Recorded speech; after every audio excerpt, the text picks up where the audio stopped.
This conference will now be recorded.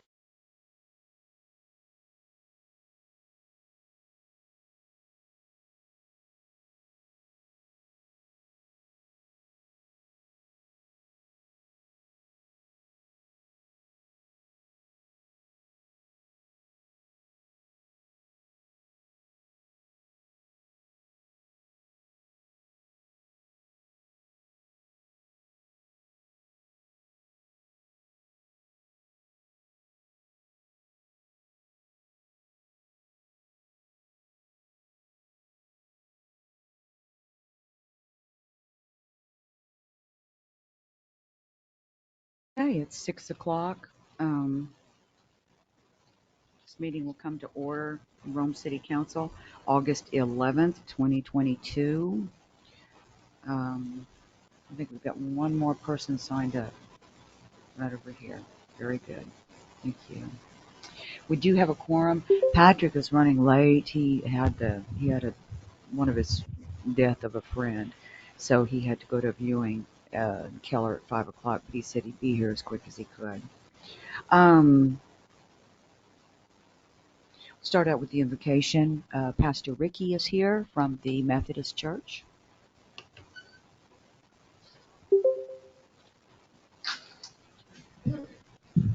Thank you. Would y'all join me in prayer tonight?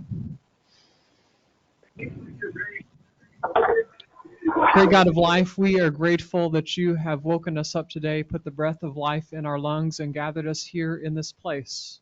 We're grateful for the gift of rain that you have sent to our community, which gives life to the world around us. And we're grateful for this community that you have planted us in to be a part of. God, we pray that tonight you might pour out your wisdom and peace and patience and grace upon us as we go about the work of caring for our neighbors, caring for our community, and tending to the good of all as you have called us to do. God, we pray all this in your holy name. Amen. Amen. Pledge allegiance to the flag of the United States of America and to the republic for which it stands, one nation, under God, indivisible, with liberty and justice for all.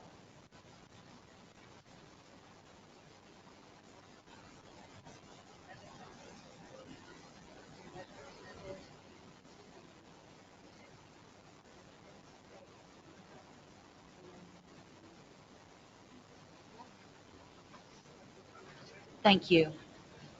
Thank you, Pastor Ricky. This is Pastor Ricky's lovely wife, Abigail.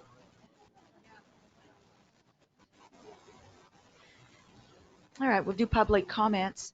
The council is not permitted to take action on or discuss any comments made to the council at this time concerning an item not listed on the agenda. However, a council member or mayor may make a statement of fact regarding the item, make a statement concerning the policy regarding the item, and/or may propose that the item be placed on a future agenda or direct the city administrator to contact the individual to address. If you are attending the meeting via live streaming and you would like to make a public comment, you must email the city secretary at citysecretary@cityofrome.com prior to 4 p.m. on the day of the meeting and must identify each subject you plan to present to be recognized. If the writer of public comment wants someone to read the letter, it will only be read by the city secretary and must be emailed prior to 4 p.m. on the day of the meeting. Public comments made in person require the speaker to submit the sign-up form to the city secretary prior to the meeting, and the form must identify each subject the speaker plans to present. A statement of no more than 3 minutes may be made. There will be no yielding of time to another person. Comments should be directed to the entire council, not individual members. Engaging in verbal attacks or comments intended to insult, abuse, malign, or slander any individuals shall be cause for termination of time privileges and removed from council chambers. And announcements from mayor and council members. Council? Announcements? Okay, good. Mayor, were you going to allow the public comment? Oh, yeah. Oh, yeah. I thought I would. Well, I'm just kind of skipping all over the place. Yes, I'm sorry. The Go first ahead. speaker Public we have comments. online is James Hunt.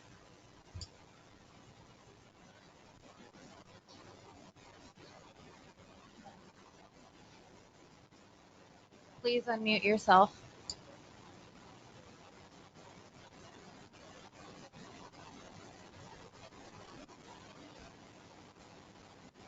Can you hear us in the microphones? Mr. Hunt, can you hear us? We think you're muted.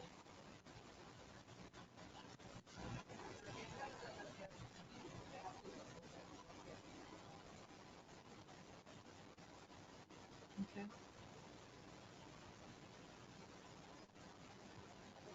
Yeah, that's fine. When you send the email, though, you can do it like Okay. Okay, the next speaker is Suzanne Hunt.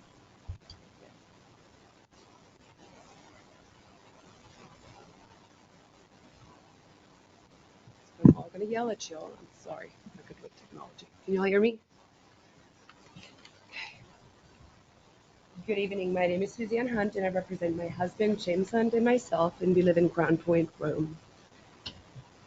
Last city council meeting, you guys voted to pay the exiting administrator $150,000 in severance and voted to keep her on as a contractor at an hourly rate of $50 or $100,000 per year. So essentially nothing is changing. In the employment contract, which is public record, it stated that if the administrator voluntarily resigns, the city is not obligated to pay the severance amount. My question there is, why would the city council vote for this contract to be in the best interest of the city of Rome? On that note, in the last meeting, some of the city council members also stated that they had not had an opportunity to review the new contract written up for the outgoing city administrator. But y'all voted in favor anyway. How is this ethical and or in the best interest of the people? Why didn't you give all council members ample time to review the contract prior? It appears in the video also that some council members may have known beforehand about the content of the contract as they had speeches and comments prepared. Further, why did you guys add in a vote to give the mayor pro tem the same authority as the current elected mayor? So essentially giving the city of Rome two mayors that can act independently with the same authority. Why did the mayor pro tem sign the new contract for the exiting city administrator and not our duly elected mayor, since she was present at the meeting? Was the council worried that the mayor would have objected? Summing up my thoughts, money is wasted on non-transparent and unjustified contracts, but we cannot find the funds to fix our infrastructure, for instance, roads, parks, water, and sewer system. While at the same time it is deemed okay by the City Council to continuously raise our water and sewer rates, and likely our property taxes will increase in the future as well, to fill the financial gaps. Y'all need to do better for the sake of the people of Rome. Thank you, Mrs. Hunt. What else you got, Ms. Odom? The next speaker is Jonna Amos. You will unmute yourself, please.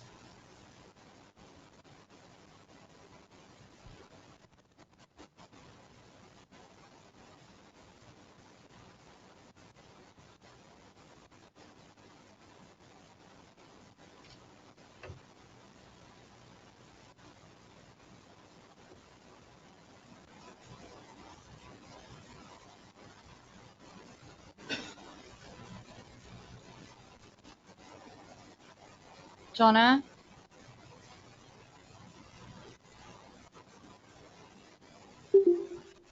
I'm hearing something. Me too. I'm just not sure what it is.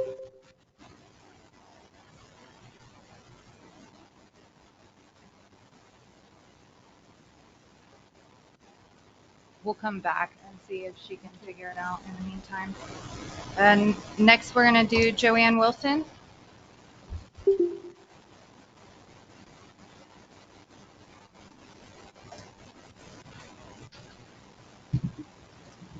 Mayor and council, my name is Joanne Wilson, 240 West First Street. As with most other council meetings, I attended the special meeting on August the 4th. I was curious as to what was going on. I was embarrassed by what I heard. This was a blatant move to attempt to move our elected mayor out the door. She did not fit the goal of 3 of our council members. So in addition to caving in to the city administrator, who evidently was claiming a hostile work environment and was willing to accept a large cash settlement to resign and a contract at $5 per hour. 50. $5. You said $5. Okay, I'm sorry, $50 per hour to remain working in this accused hostile environment. I guess money talks. In my opinion, this borders on extortion. The meeting ended with 3 contracts approved that were discussed but never voted on as required by law in the public meeting of July the 28th, following the executive session. If so, these contracts may be null and void. In this meeting, I and 2 others were accused of costing the city $500,000 without anything to back this up. I ask that the city step up and prove this allegation. As you know, I served on many previous councils, most recently as mayor. I experienced many of the same roadblocks to doing my job. Even though I was instrumental in obtaining a $350,000 grant and ensuring all of the city, not just a portion, had fiber optics. During my time, I was kept uninformed about city problems, meetings, city contracts, as well as general information about Rome. Needless to say, it is shameful for a majority of the council to act in this manner. The current mayor was elected by a majority vote to lead our city. The mayor pro tem came in second. People give it up and honor the wishes of our citizens and not those of who could be called sore losers. Please do what is right and not continue to embarrass Rome. This is not a laughing matter. Follow the law and your oath and see if you can sleep better at night. Thank you. Thank you, Mrs. Wilson. Did you get Mrs. Amos yet?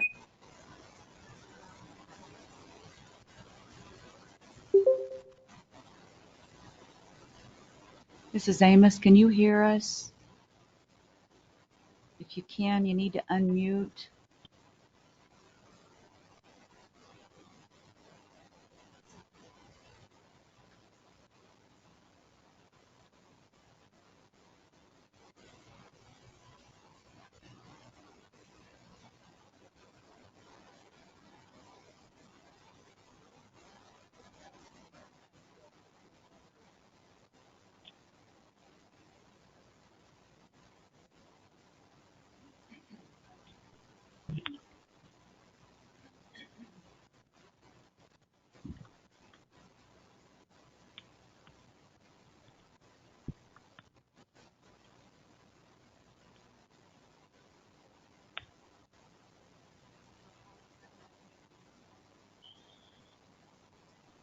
Donna, are you online?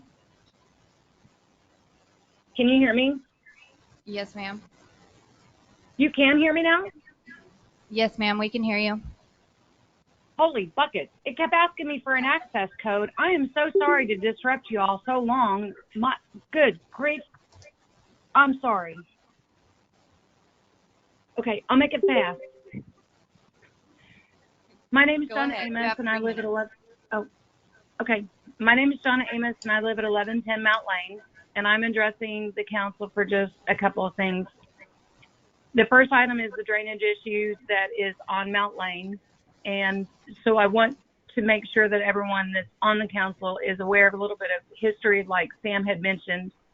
The house next to us at 1112 Mount Lane The new owners have inherited the mess, but the builders were not inspected by the city in 2015, 2016. I don't know the exact dates because there's also no record, meaning there was no drainage filed, there wasn't anything filed. So when the house was being built, that land that no longer had grass or anything coming back from Rolling V filled up those culverts.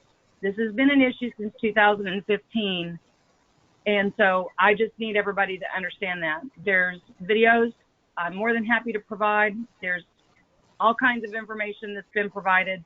That's all on them. The second thing I'd like to say is that I want to, regardless of how a person feels about a contractor or an interim or a person that's left, this is my ask. I hope that our contractors, regardless of who they are upholding the policy set by Rhome of not using the back door to City Hall, not be given the code to enter, and for sure, you better not be bossing around my wonderful City Hall workers. If you gave up the right to be a boss in this city, you gave up the right. Leave everybody alone. Use the front door. The code should be changed, and you need to get rid of the old code. If we're going to move on, we all need to move on. Thank you. That's all I have. Y'all have a wonderful day. Thank you, Mrs. Amos.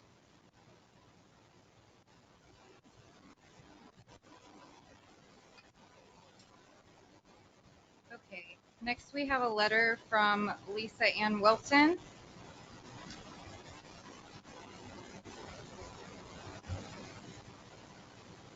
Let us rewind to May 18, 2022, when Patricia Mitchell was sworn in as our mayor.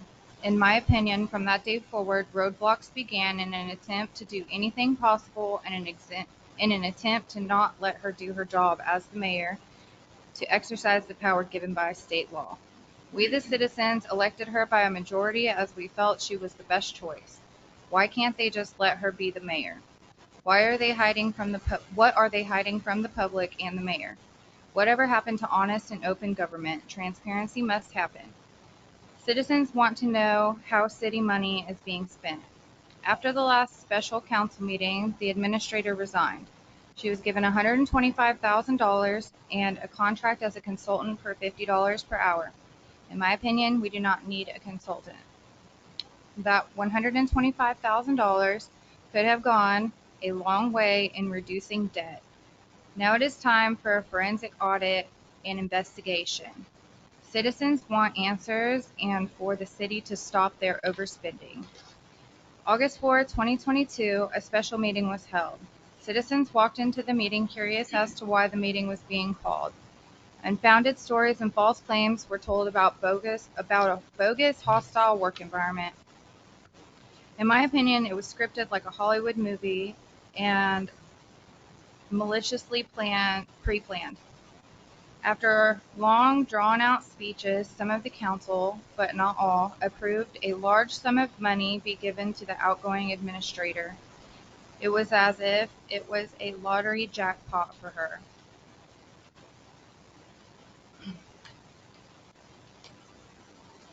In my opinion, taking money from the citizens and giving it to one individual is wrong. This same meeting, our police chief was named interim administrator. How do you feel about our police chief serving as a substantial increase in pay, $105,600?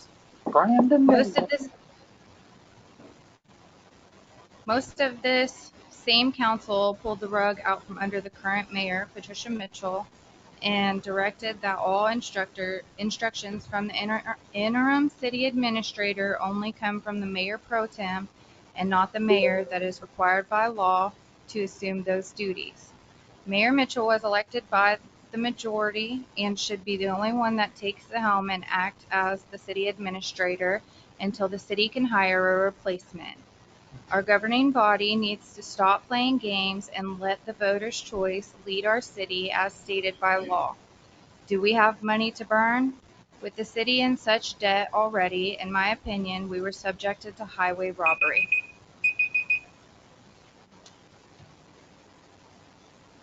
That is from Lisa Wilson. Thank you, Miss Lisa.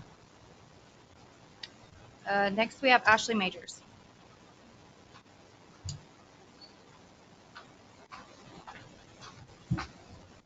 Okay, before I speak and she turns on it, if I faint or anything for my disability, please, I will be fine. So, you can start now. Okay, so council members, oh, I'm sorry, I'm Ashley Majors. Council members,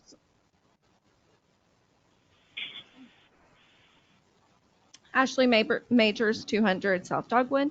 Council members, on August 8th, the mayor stated at 6:56 the resignation of Cynthia Northrup.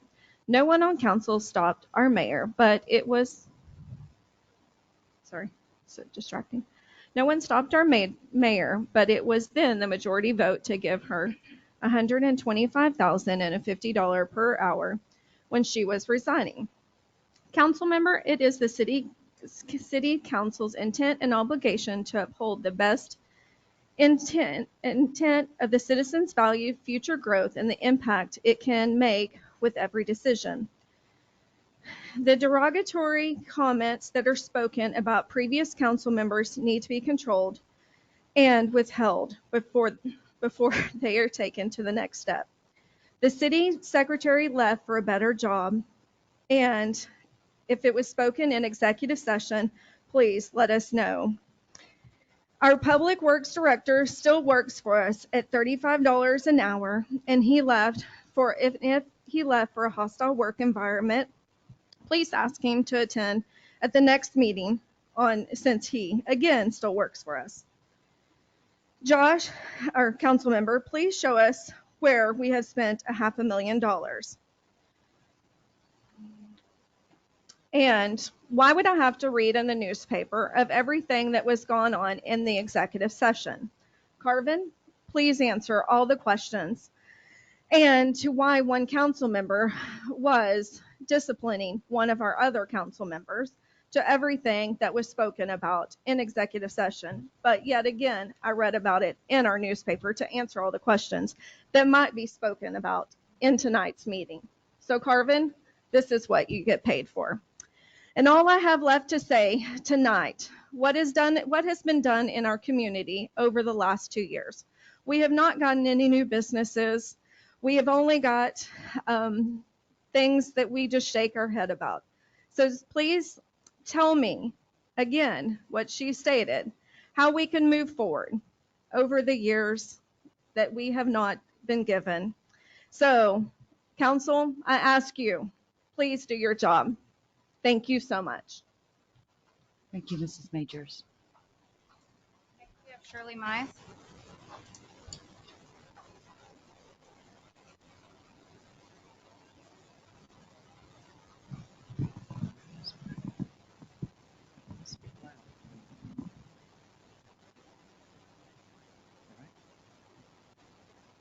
Hello, my name is Shirley Mize. I live at 170 Russell. Good evening, Mayor and Council. The special meeting of 8/4 of 2022 was a well-planned out power control meeting. Only one can win the mayor's election of May 7th, as legally documented. The threesome council with a few resigned other councils has making up and possibly and twisting the direction for their personal benefit for an estimated 2 years. Rhome elected Mayor Mitchell, and she is truly the chief executive officer of the city, period. My opinion is that our previous mayor, council, and current mayor have not created this hostile work environment.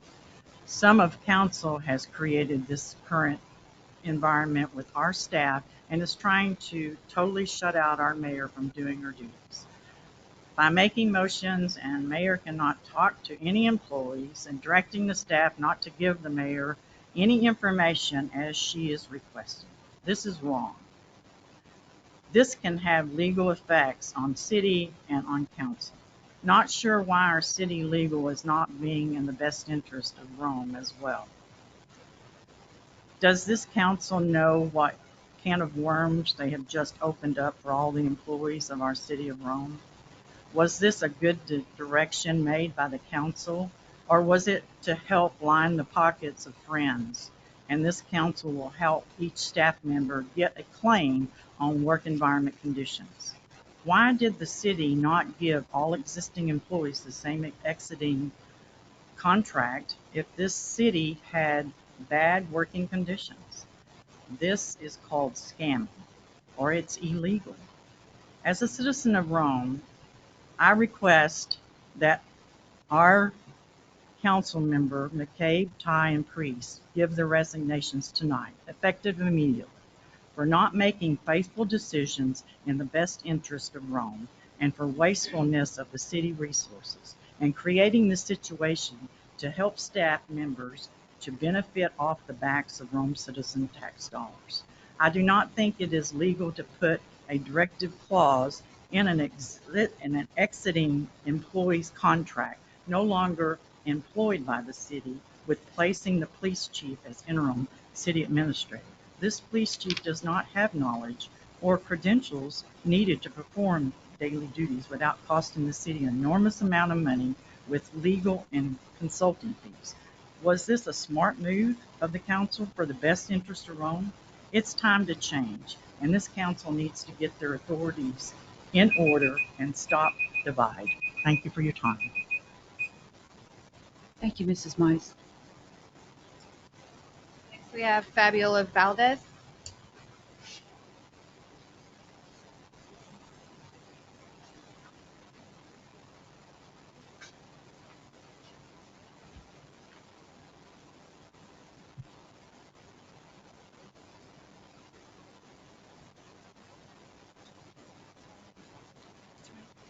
Okay. My name is Fabiola Valdez, and I live on 280 South Dogwood. And through the video recordings of the council meetings that I've seen and the newspaper articles, one of the things really stood out to me that 5 employees, department heads, and other staff members have left city positions, and it has been due to a hostile work environment. I don't know about all 5, and it would be such a shame if one of these people, because the former city secretary was one of them. But I have a letter from her dated October the 18th of 2021. And she writes, after careful thought and consideration, I have decided to resign from my position as City Secretary of the City of Rome, effective Tuesday, November 2nd, 2021. I'd like to thank you for providing me with an opportunity to develop my skill set while gaining new work experience. If I can be of any assistance during the transition, please let me know. I wish you and the entire team at the City of Rome the best luck in the future. Sincerely, Shannon Montgomery. There was no mention of hostile work environment. So I think throwing the term around to make up an excuse for the 5 people that have just left is just simply inaccurate. And I am stunned that this city, the residents of the city, elected Miss Patricia Mitchell as the mayor. No one else. And so that you can stand before the scrutiny of the people, I really hope that people do pay attention and read closely what is happening, because you do not belong as representatives of this city. Thank you. Thank you, Mrs. Valdez. We have Randall Loftus.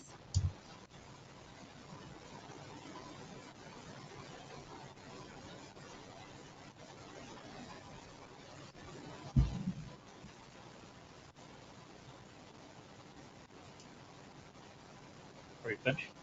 Thank you. I left town last Thursday. I went to go help my mom. I am Randall Loftus. I reside at 315 West Morris Street, Rome, Texas. I left town last week on Thursday. I had to go help my mom. Should I leave again? I don't know. Anyway, I was looking at the budget that was posted, and I had some comments about the budget. When I look through this, and I know that the city has had historically issues with maintenance, I question, is the maintenance adequate in this budget? And also, there's some information missing. Really, to do a budget, you need the 2021 budgeted versus actual expenditures report. You also need the 2022 budgeted versus year-to-date actual expenditures report to make sense of any of this or to plan. So I suggest that you get this information and provide it also, or provide it for yourselves at least. The other thing is I noticed you have some IT decisions to be made. I am retiring from a 40-year IT career at the end of this month. And so I'd be happy to volunteer some time to assist you in looking over these proposals. Thank you very much. Next, we have Deborah Beecraft.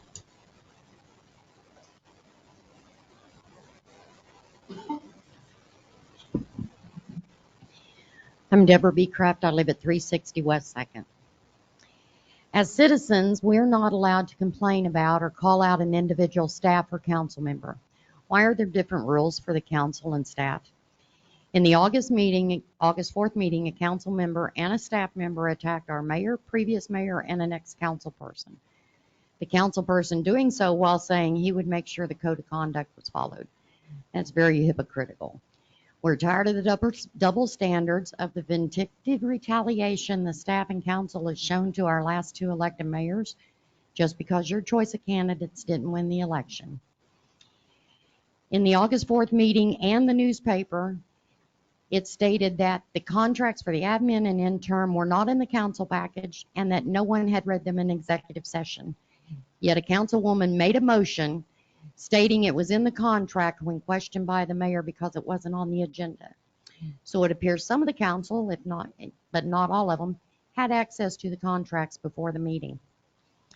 Why vote on giving the mayor pro tem the same power as the mayor when she's unavailable? It's state law. There was no need to vote. It's already there. State law, Title 5, Chapter 551. I'm going to leave that out. Okay. State law 22.042. The mayor is the chief executive officer of the municipality.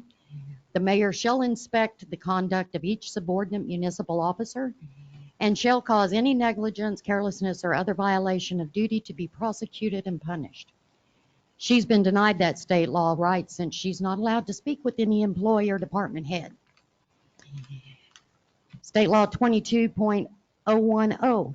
If a vacancy exists in any other municipal office other than council, the mayor or acting mayor shall appoint a person to fill the vacancy, subject to the confirmation of the governing body.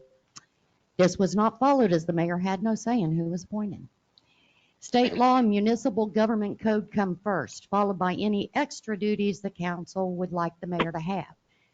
Nowhere in state law does it provide for taking those duties and powers away from the mayor that the state provides for, as this council has been doing from the previous mayor up till today with the current mayor. Open Meetings Act, all final actions, decisions, and votes must be made in an open meeting. The July 28th meeting, you met in executive session to discuss the admin. You returned to open meeting and took no action. Clearly, by having these contracts drawn up and ready to vote on for the August 4th special meeting, you made a decision in executive session to give her a contract. You did not vote in an open meeting to give her that contract. This is a clear violation of the law, making all contracts approved August 4th null, void, and illegal. Penalties for violating. Janet, let her finish up her thought. Penalties for Mayor, violating that's the not fair to TOMA. other people. We need to hold it at 3 minutes. I believe I'm still the presiding officer. You are, but it looks Okay. unfavorable when you give other people over 3 I'm minutes. going to let her finish her thought. This is for y'all's benefit, not hers. Penalties for violating TOMA range from having the action voided and the fines up to fines and incarceration. Any action taken in violation is voidable and may be reversed. I will stop there other than put your grudges aside, leave your hurt feelings at home, and start doing the job you were elected to do and work as a governing body with the mayor, with all elected officials and all department heads so that we can have a city. The city needs this to prosper. We need this to go forward. And frankly, the citizens are demanding it. And if you can't do it, then resign, because otherwise you're not doing us any favors.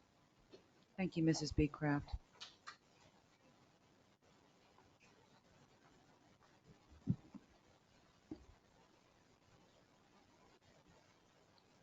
Shana, what else you got? All right, thank you. I didn't hear you. It's not coming on your microphone. Say That's it the again. end of the public speakers. Okay, thank you. Just so it comes out on the video. Okay,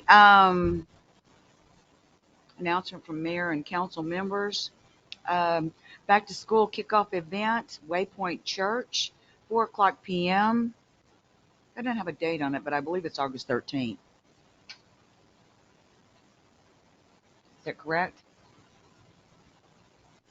Can anybody access the computer? Does that ring a bell? August 13th?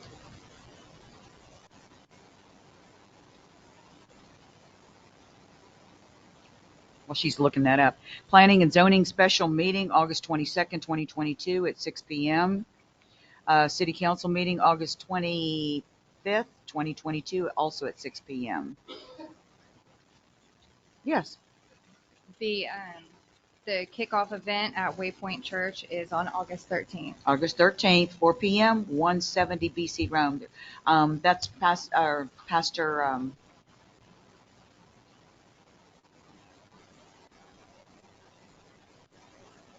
Any other day, I would remember the guy's name.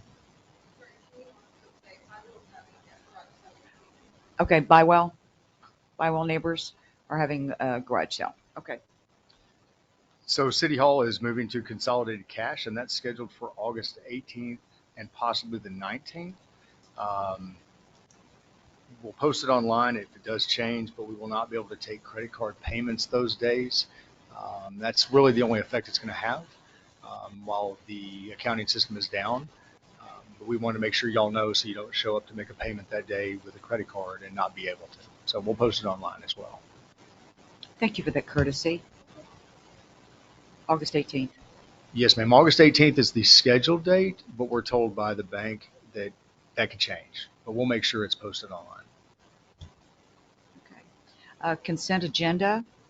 A, minutes of the City Council regular session dated July 28th, 2022.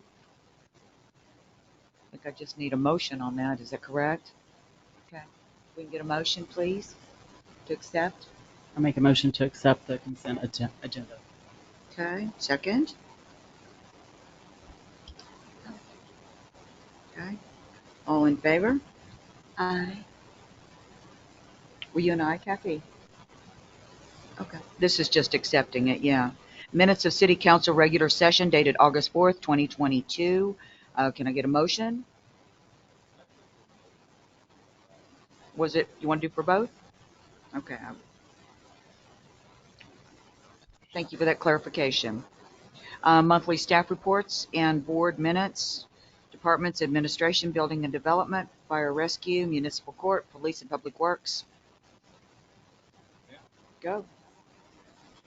I want to publicly recognize Sergeant Rex Ritchie. He spearheaded a project that was something that we discussed when I first got here, and that was to make Rhome, the Rhome Police Department, NIBRS compliant. That is the National Incident-Based Reporting System.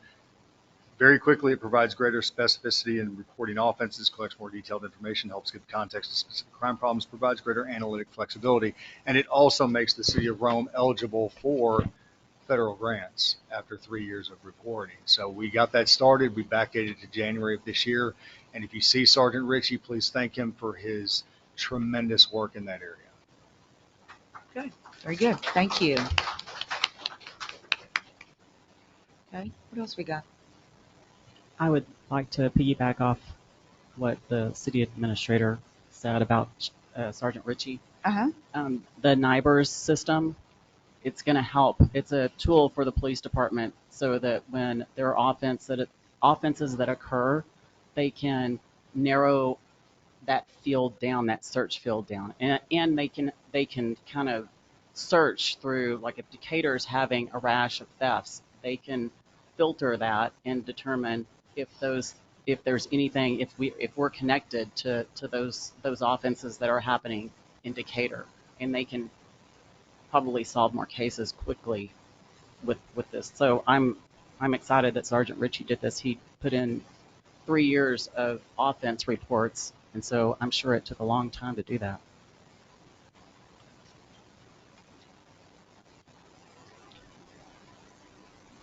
Any other reports? Fire? Nope. Any update on administration? Police? Okay. Thank you for being so courteous. I really appreciate it. Yeah. Okay, let's go to regular agenda, new business. I've done just a little bit of rearranging so we could get categories basically all in the same order. We're going to start with the personnel items that need to be addressed. Number one, it'll be item E is what we're going to look at. Discussion and any necessary action regarding adding interim city administrator Eric DeBut. I say your name wrong every single time. DeBus. I'm sorry. Davis as authorized signer. I apologize. Okay. As authorized signer to all Pinnacle and Wells Fargo City of Rome bank accounts. I believe that this is just a simple item where we can get a motion on it, and Shayna takes care of it, I think. Okay. I motion to approve. Okay, second? I'll second. Very good. All in favor? Aye. Okay. The next item will be item K. Discussion and any necessary action regarding signatory authority at Pinnacle and Wells Fargo for all City of Rome accounts, removing Cynthia Northrup. Can I get a motion? Motion to approve. I second that. Who was the second? Kathy. Thank you.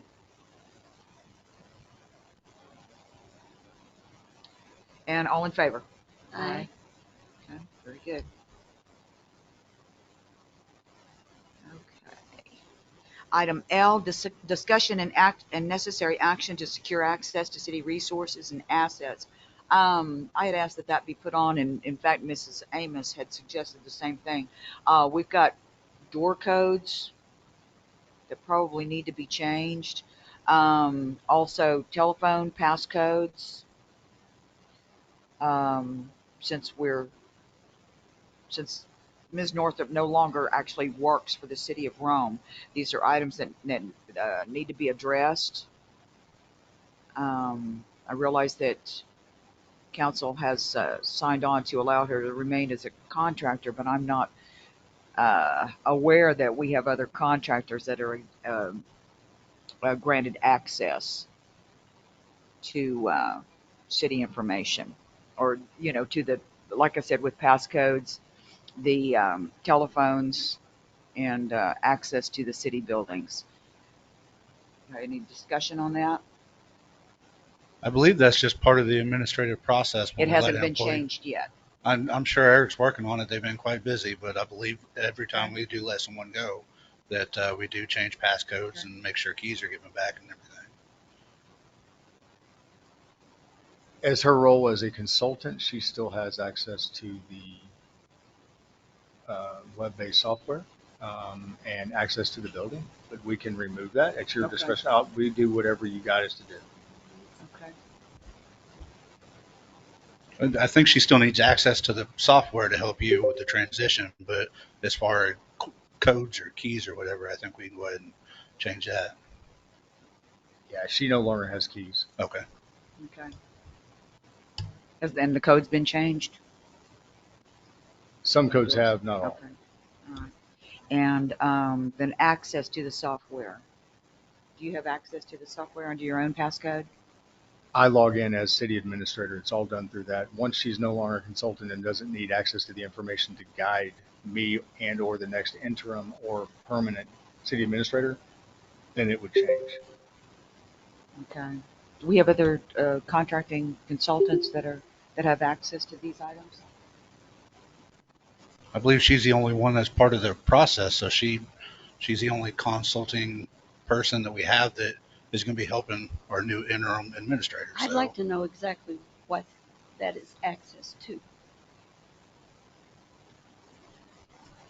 What are we talking about here? Passcodes to software, various softwares, information for the city's information, documents.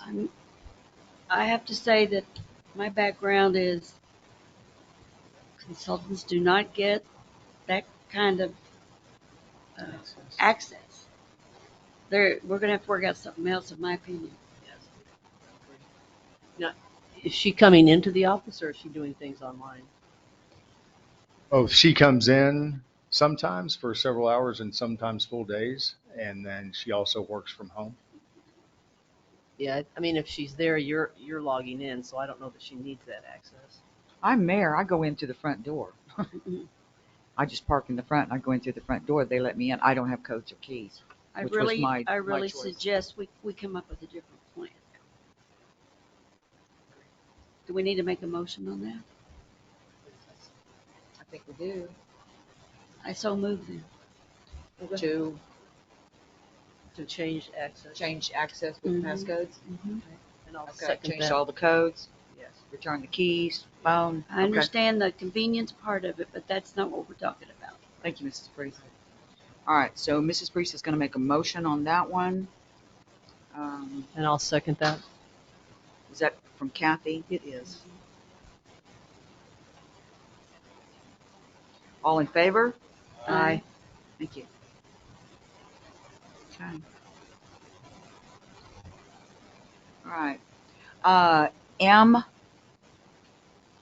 discussion and necessary action to appoint a secondary individual with computer access to city files and records. I ran into a situation right after I was elected that I needed to get a contract. It was the Waste Connection contract, and I don't remember if it was email, if I contacted by phone, but I contacted Shayna, and she said, "I'm sorry, I can't get to it." And so, it would have to be done through Ms. Northrup.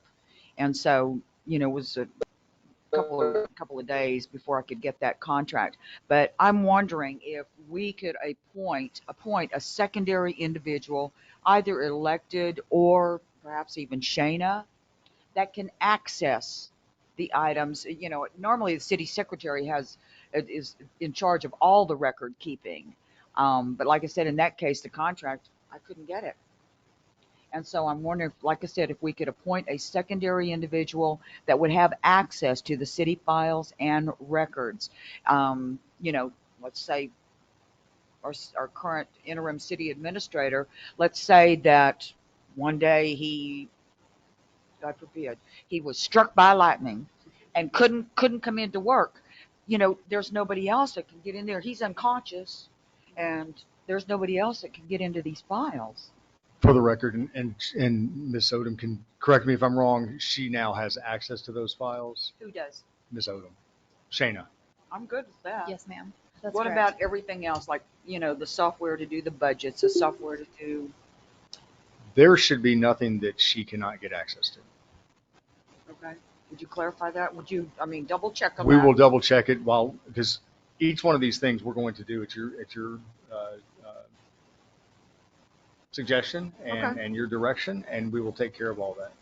But we will make sure that there is redundancy. I think y'all know, as my term as chief, I've done that with the police department, made sure that there was more than one person that could do each job. Okay. And okay, that I don't think we even need a motion on that, since we've already got somebody that does it. All right. The next item would be item N. Mayor, Yes. might I make a suggestion, please, since we have some people that are here to participate with item D, that we go ahead and discuss that so that they don't have to sit through the rest of the agenda? Well, I was trying to keep everything from being so scattered all over the place. That's why I was trying to complete all the personnel items originally. But yeah, we can do that. Thank you for the suggestion, Mr. McCabe. And thank you for giving me the respect for that. Okay, yeah, let's do PMA. Okay, agenda item D, staff is merely asking for the council to approve amendments 2, 3, and 4, along with resolutions associated with amendment 3. These are largely ministerial and do not involve substantive changes, and it's in reference to the development agreement for the Rolling V Ranch effective 9/30 of 2019. Mr. Peter Penkoff with PMB Development is here to talk to us, and he's also going to get, I think you're going to like this, he's going to give us an update on the development across the highway for us. Let us know where we're at. Mr. Penkoff. Great. Good evening, Mayor and Council. My name is Peter Penkoff. I'm the developer of Rolling V, and glad to be here this evening to give you an update. For sort of process sake, are we talking about the amendments all together, or should I do it individually, or? Are they all together? Well, I mean, is it going to be earth shattering? No. I mean, it'll be. Can you just kind of briefly cover what each one is? Oh, you bet. Yep. You know? No, I'm happy to. So there are three amendments to the development agreement, and if you all recall, prior to us getting involved, there was a development agreement between the city of Rome and the owner of the property, and then when we bought Rolling V in 2019, we stepped in, and so this is in effect defines the relationship between the city and the project. All of the proposed amendments here are really just administrative steps that are defined in the development agreement and are part of the process. And so the first development agreement amendment is amendment number 2, and this is related to, if you all drive down 3433 on the west side of the road, we call it Blue Stem, and Blue Stem's phase is now really complete.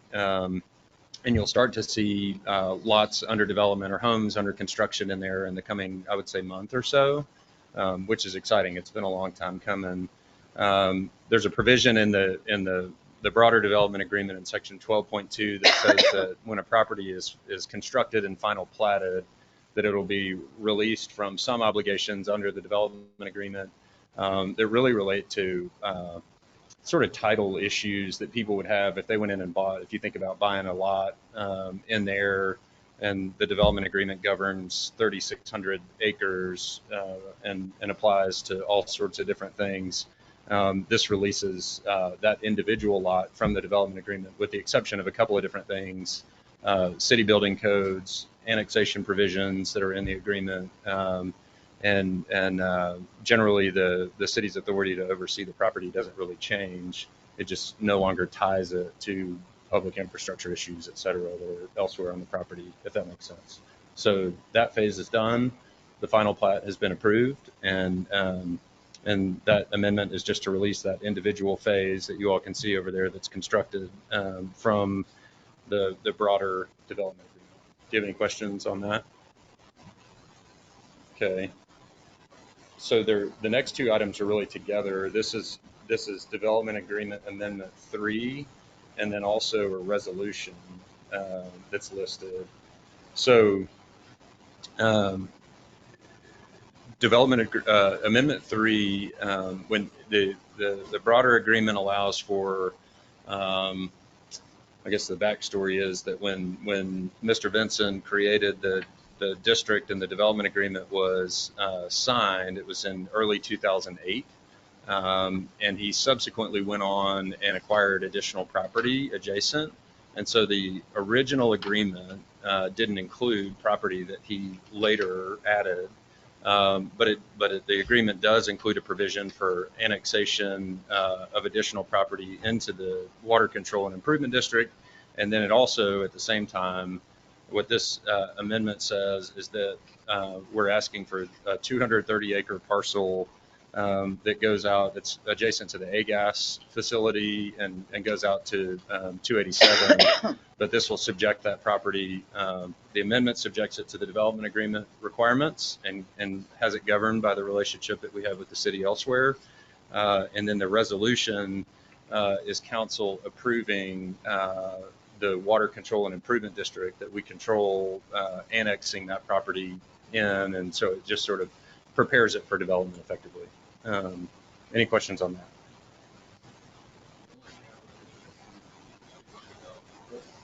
Is is actually required by law. So Okay. we have to pass the resolution to allow them to create the district in our ETJ, which we've already actually agreed that we would do. That's right. In the 2007 development agreement. So this is just formalizing what we've already agreed to. Okay. But wasn't the 2007 agreement replaced with this one that was done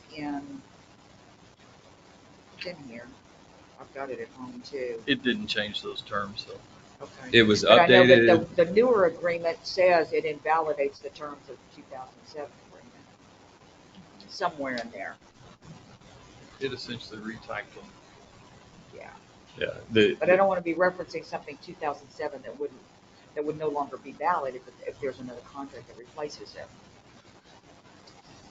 And that may be a comment more for Carvin than me, but the distinction in 2019 was that we became the obligated party, P&D did, when we acquired the property. And that 2019, we can call it agreement, spells out the process by which we would add property, make it subject to the development agreement, and then include it in the water control and improvement district. Okay. Any other questions on that, anybody? Okay. Development agreement number 4 is going to sound pretty familiar to you all because you've already approved it once. And the only reason that we brought it back forward is that it was never signed by the mayor in 2020 when it was approved. And so as we went forward and went to development, approved plats, et cetera, we discovered that and are bringing it back forward just to put it in front of you again. Nothing has changed. Carvin can confirm other than the title, rather than saying First Amendment, now says Fourth. But this made a couple of modifications from the original language from the 2007 development agreement that was then updated in 2019 when we signed it. But it was some changes to allowable lot sizes that are part of what we've already constructed out there and have been approved in the plats that council has seen, and side yard setbacks and things like that. Relatively, it was really just sort of bringing it up to date with what the home builder market expects. And so the language in here hasn't changed, just the title, and we're just asking for it to be signed. And that's it in terms of these. Any questions on any of that?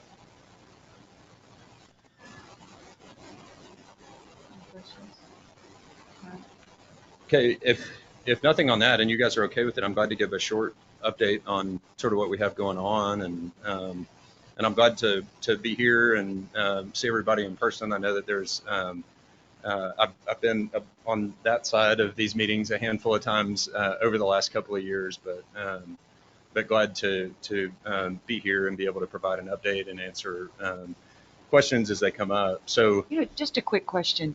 Even when you get 5 houses down there, once school starts, 3433 is going to be a nightmare. Is there any kind of agreement with TxDOT or the county or something to get something expanded into there? Well, so some if you drive down there, and this is just pretty fresh, in the last week or two, you can see the grading where we're widening 3433 to add turn lanes in and out That'll help. of each side. So those will be northbound and southbound, both for Blue Stem on the west side of the road and then Reunion on the east side of the road. So, yeah. So if you all recall, in 2019, we P&B bought 3,400 acres. We later added another 200 acres. And we have plans for, a very large, mixed use master plan community. And so what we're leading with is single family homes, and the first phases on each side of 3433 add up to about 585 homes, and all those lots are almost complete. You guys, I'm sure, have seen them or easily can if you run down there. We have a great stable of home builders that's excited to start construction in there. On the west side of the road, you'll start to see construction, I expect, in the next 30 days or so. And then on the east side of the road, we're wrapping up some of the civil construction, and I would think that's probably 30 to 60 days behind, and you'll start to see construction in there as well. our plan, as the sort of economy and the home building market allows, is really to build, I would say, around 400 lots a year, 400 to 500 lots every year, as we move through the project. And so the west side of the road, Bluestem, will continue to push out to the west, and the east side of the road, Reunion, is by far the bulk of the ranch. Will continue to move to the south and to the east. And I would just say that the perspective from home builders, from prospective home buyers, and from commercial groups that are now really starting to circle is just really, really positive on the project, but on Rhome, on the location of the community, on the opportunity here over time, and certainly we're well aware that with construction comes change, and are sensitive to that, but just know that it's very well thought of area, and there's really a tremendous amount of interest. So our plan, like I said, is continue delivering residential lots, as much as the market sort of allows each year, and the builders have quite a bit of interest. With that comes, we've had a ton of inquiries from retail groups. We've had a ton of inquiries from commercial type groups, employment, type opportunities, and I just am hopeful that as the residential builds out, that we'll be able to come in with you all over many years going forward. I'll be here for quite a long time. That we can bring some really exciting opportunities that I think diversify the economy, and present just great, great infusion of investment into the area. And to the extent that Rolling B is successful, I think that will have a really positive impact on the city limits of Rome, and the folks around. And we're excited to be here. We appreciate the relationship with the city, and happy to answer any questions that y'all have. I can't tell you when a grocery is going to come, but I'm working on it. Yeah. Can we get one motion for all three amendments and the resolution? I'm sorry, go.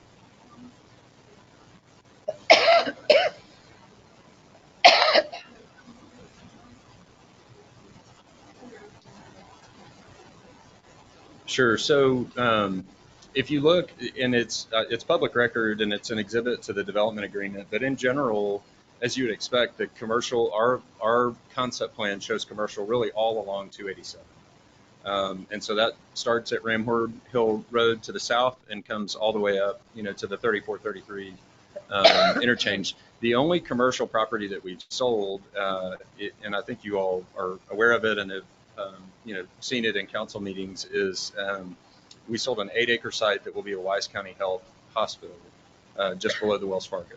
And there'll be an urgent care first and the hospital later. And I don't control or know the exact timing, but I know they're working on it. What's that? Yeah. Well, I thought I didn't have to answer on grocery stores. Go ahead. A hardware store. Noted. Well, let me. I think this is look. This is a fair time. This is a fair time to say it. You guys that are speaking from the floor, nobody can hear you. It's virtual, and so it sounds like muttering. So that's why we discourage speaking out without first getting recognized and then getting to a microphone. It cuts. Everybody's wondering, what is that conversation about? Unless, of course, you will repeat the question. Oh, sure. Well, the questions have been on sort of specific retail uses, and it does give me a chance to comment on how we think about it. At least we are convinced. I'm convinced that we will have much better quality retail here if it's planned thoughtfully. If we have a number of phases of residential homes either on the ground or on their way, and that we will attract better hardware stores, better grocers, better users of all kind, and they'll have better credit, they'll be good quality tenants and I think good citizens of the community of Rome. And so just know that what we're trying to do is plan something that's larger scale and that's thoughtful so that it's not piecemeal. We get inquiries all the time. And to the extent you all know folks that have an interest in retail or another use, an employment center or anything, by all means, send them our way. And we keep a list and we communicate with folks. But we're trying to, once we roll it out, it'll be something that's of some scale and quality, and that will allow us, I think, to attract better quality tenants.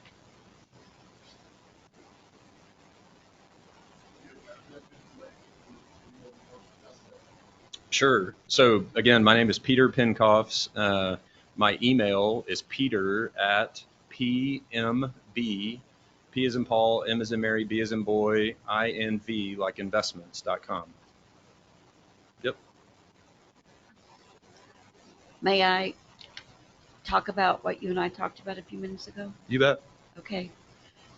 For some time, we've been talking about that our east, over on the east wastewater plant, I get tongue-tied with those wastewater things, that we needed a lot of dirt work over there to make that usable.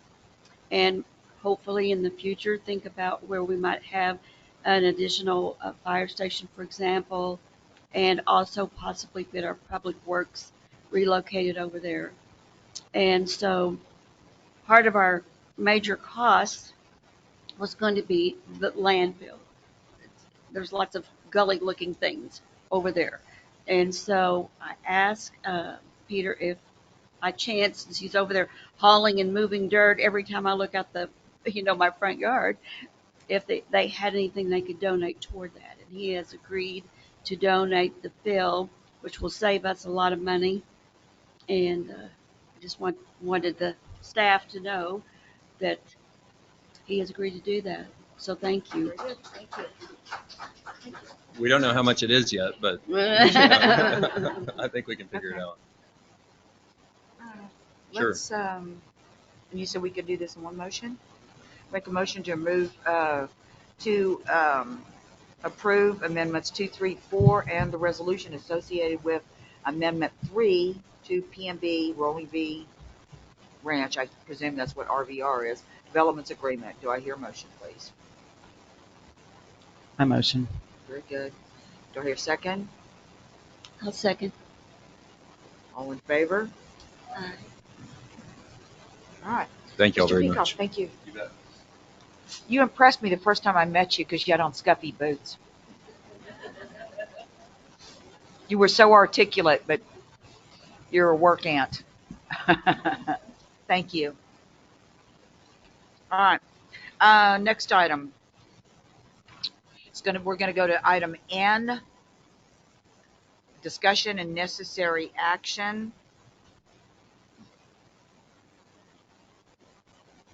Regarding council directives of mayor responsibilities. This was brought up, this was the motion that Mrs. Priest made last week, essentially giving the mayor pro tem essentially equal authority.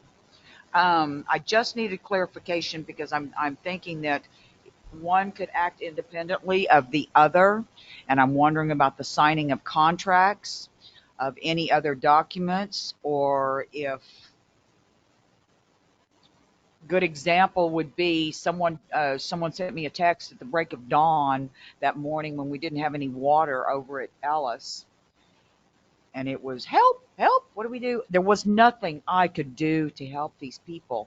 However, what I did do was drive down there and talk to them, and then sure enough, within 30 minutes or so, here comes the contractor, here comes Jesse and Chris back. So I'm just wondering, how much of that are you going to delegate for Josh McCabe to do?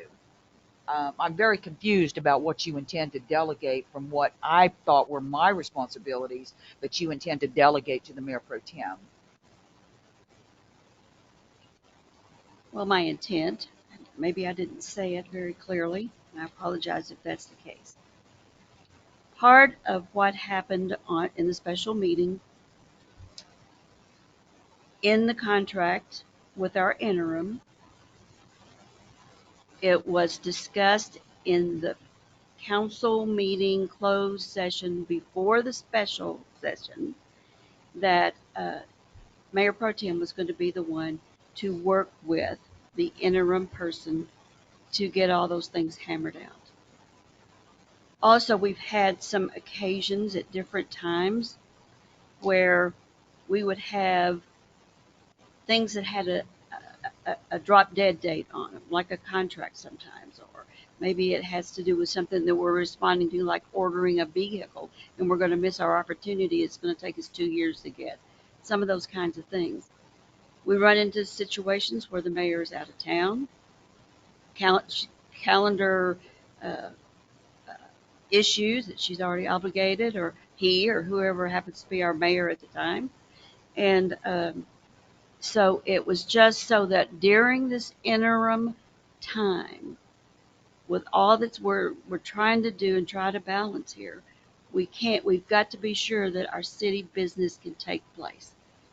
And with those deadlines that we have there, we're shorthanded on the uh, non-elected side. So Shayna is the one that can sign in that case. So only recently did that even happen. So this is not to take any power away. You should be number one. But if we get in a situation where the city can't operate, or if it's tied to a certain uh, duty that's given to him, then he needs to have the authority to do such. But nobody, either one of you, can do anything without the direction or action of the city council unless it's pointed out on this piece of paper, which not only did uh, Shirley give us a copy, I keep one with me. So that was the intent. It was certainly not anything about removing any responsibilities from you. Matter of fact, while we're on this subject, I would like to expand that discussion somewhat about the mayor's responsibilities. There are some things that I'm going to have to do personally. Agenda, you can discuss it, but if you're expanding beyond what's on No, the it's got to do agenda, with the mayor's. I'll get there. Please do, Okay, quickly. I will get there. I was authorized to be a part of the economic development for the city of Rome, and I'm going to need to resign from that. And in order to do that, then there has to be a replacement.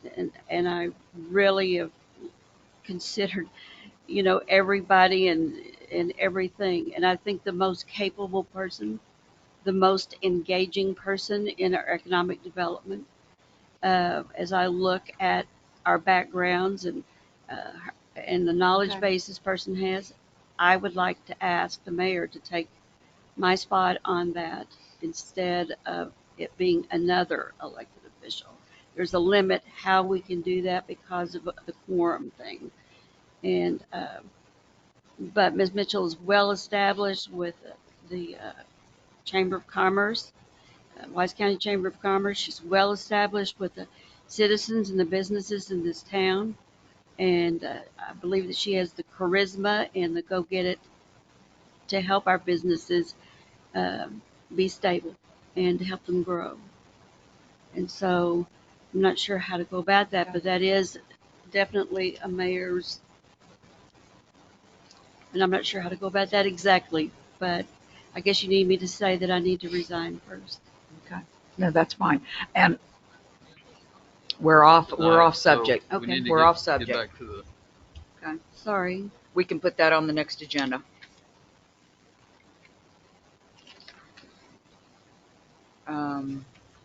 All right. I think who knows? Actually, I have had a conversation with our our our, our interim city administrator. He stopped me in the door the other day when I was in there signing checks, and he says, "Mayor, can I talk to you?" And I said, "Don't get me in trouble." don't get me in trouble with the council. And he says, no, I just want to talk to you. And it was just I thought we had a civil conversation and very cordial. Okay. And I think on some things we may be on the same page, as a matter of fact. Okay. Okay. I just wanted to get some clarification on that. And let me get Excuse back me, to Mayor. my page. Mayor, Yes. you said trying to get the directives from your responsibilities, correct? She said only Okay, if I can't well, do my job. this has to So- do with your responsibilities, but it also has to do with obviously the contracts that were signed with the previous administrator. And looking at the contract, Josh McCabe signed the contract, but yet on our city ordinance, section 1.04.007 says approval of legal documents. The mayor shall sign, the city secretary shall assist to, and the city attorney shall approve as to form all legal instruments required the asset of the city unless otherwise provided by law, or otherwise stipulated in this code. So why didn't you sign that? I'm guessing I'm questioning why didn't the mayor sign that contract? Why didn't the mayor pro temp? It doesn't say anything about the mayor pro temp. I'm going to guess the mayor wasn't or was available when this was signed. What day was it signed? August 4th? Yeah. Okay. We're going to talk more about that. So on the next okay, item. yeah, I mean, I didn't know where to bring it up, whether it was this Thank you. or the contracts, you know.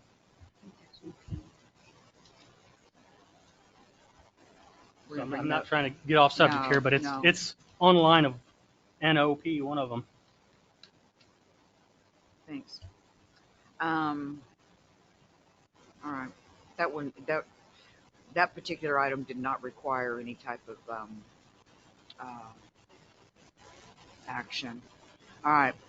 Discussion, necessary action. Just a second.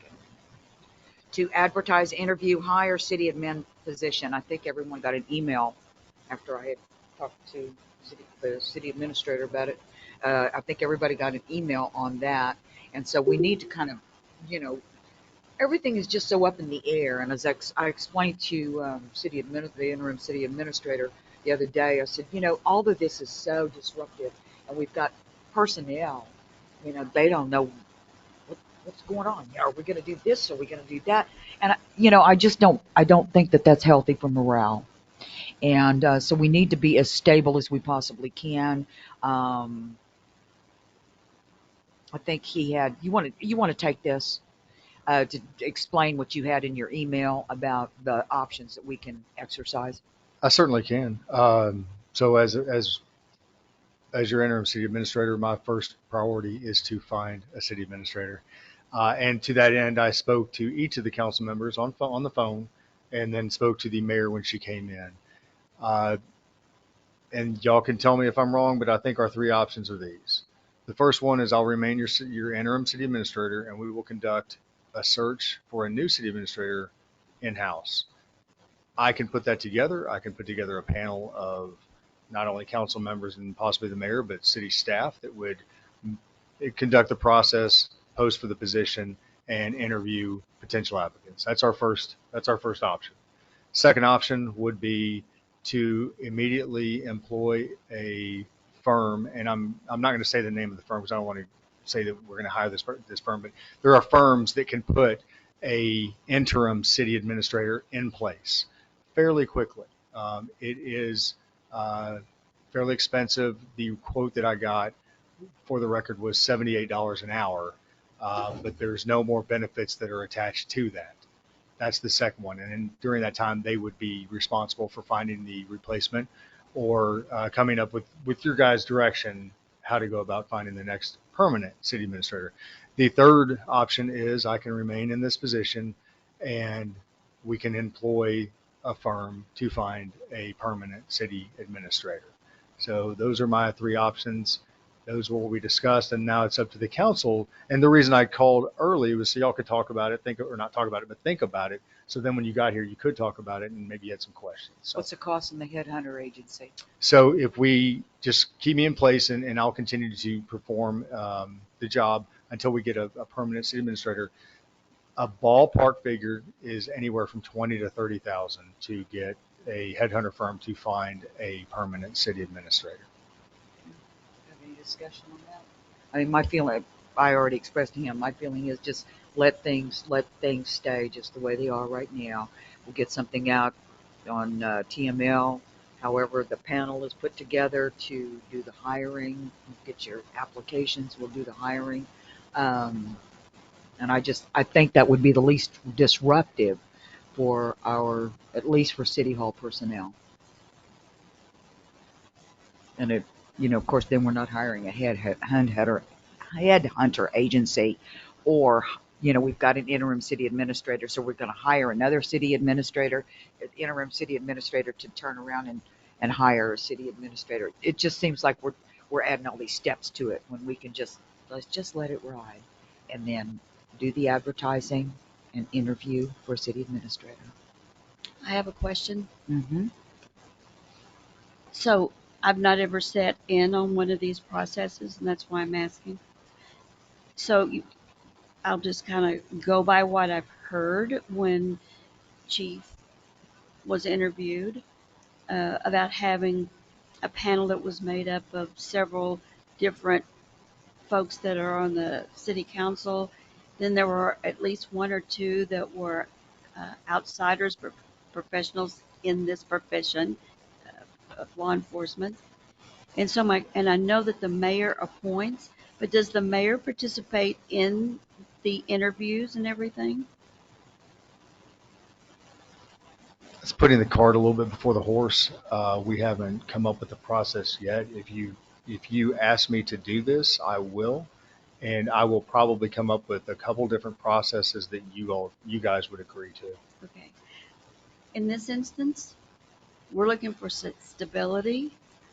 It would be my personal opinion and good business practice that she be a part of that, so she can understand what it is that she's going, or who it is that she's going to appoint, number one, and number two, work with directly. And so I just think it's important that maybe she doesn't actively ask questions, but she observes. I don't know how that process works. I just want to be sure that we're sensitive to that. Can you come up with a plan if we go that route and get the advertising out there, get the applications in, and then figure out how you want to do this panel? Yes, ma'am. I Or feel does that have to be confident that approved by council? Can we trust our interim city administrator to do that? I'm fine with it. Because I think we might be able to get a city administrator from another city. I would, and I figured that everybody was doing this on me, so I would, but I'm okay with I do think I have it's confidence in the interim city administrator that he could come up with I do think it's important Process. to expedite this process because we have current department head openings, and I think it's only fair to the next city administrator to make those selections.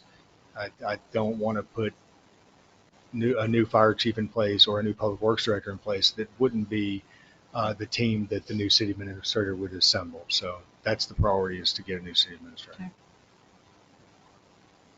Okay. So question, no one thinks that getting an interim through a firm that is experienced in it and letting Chief Debus go back to being Chief Debus, does anyone think that's at all an option? I don't think so, because I think the price is about the same. Is it not, using the $78 headhunter an hour. group? Well, we'd have to hire the headhunter group to find a interim, and then also a full-time, right? No, sir. The interim, which was quoted at one point $78 an hour, Okay. that is the fee. There's not a fee on top of that. That's to put an interim in place in the city of Rome to sit in this position while you guys decide what we do for a permanent position. If you hire a headhunting firm to get a permanent city administrator, that's 20 to 30,000. That's not any. That doesn't have anything to do with hiring an interim. You got me now. It just seems to me that, if we just go ahead and do allow our interim city administrator to go ahead and do the advertisement, we'll put together, I have some confidence that he would devise the panel, that he could create a panel of fairly biased and competent people and, expedite it, because we're going through all these different steps, and I just think we ought to expedite it. Carvin, if we went that route, would that be a motion or just directing the staff? Well, if you want clarity, you can make a motion, make a resolution out of it. But I mean, I think it's up to the chief how much direction he needs. I mean, all five of you haven't spoken, so if you want to make a motion and vote on it, then obviously that gives the Okay. chief some clarity. I motion to approve to move forward with the first option of doing the internal search, and then coming up with what the interview process is going to look like. That would be the first option. We're referring to an advertisement with TML and basically hiring, we'll do our own in-house interviewing that, the panel that the interim city administrator can create. So just so we clarify what option one is, but we'll do our own hiring and advertise TML and work on it that way. We got a motion. Do I have a second? I'll second that. I have a question sorry, was before that a we Kathy with the before we second? vote. How Yes. long is this time period going to last?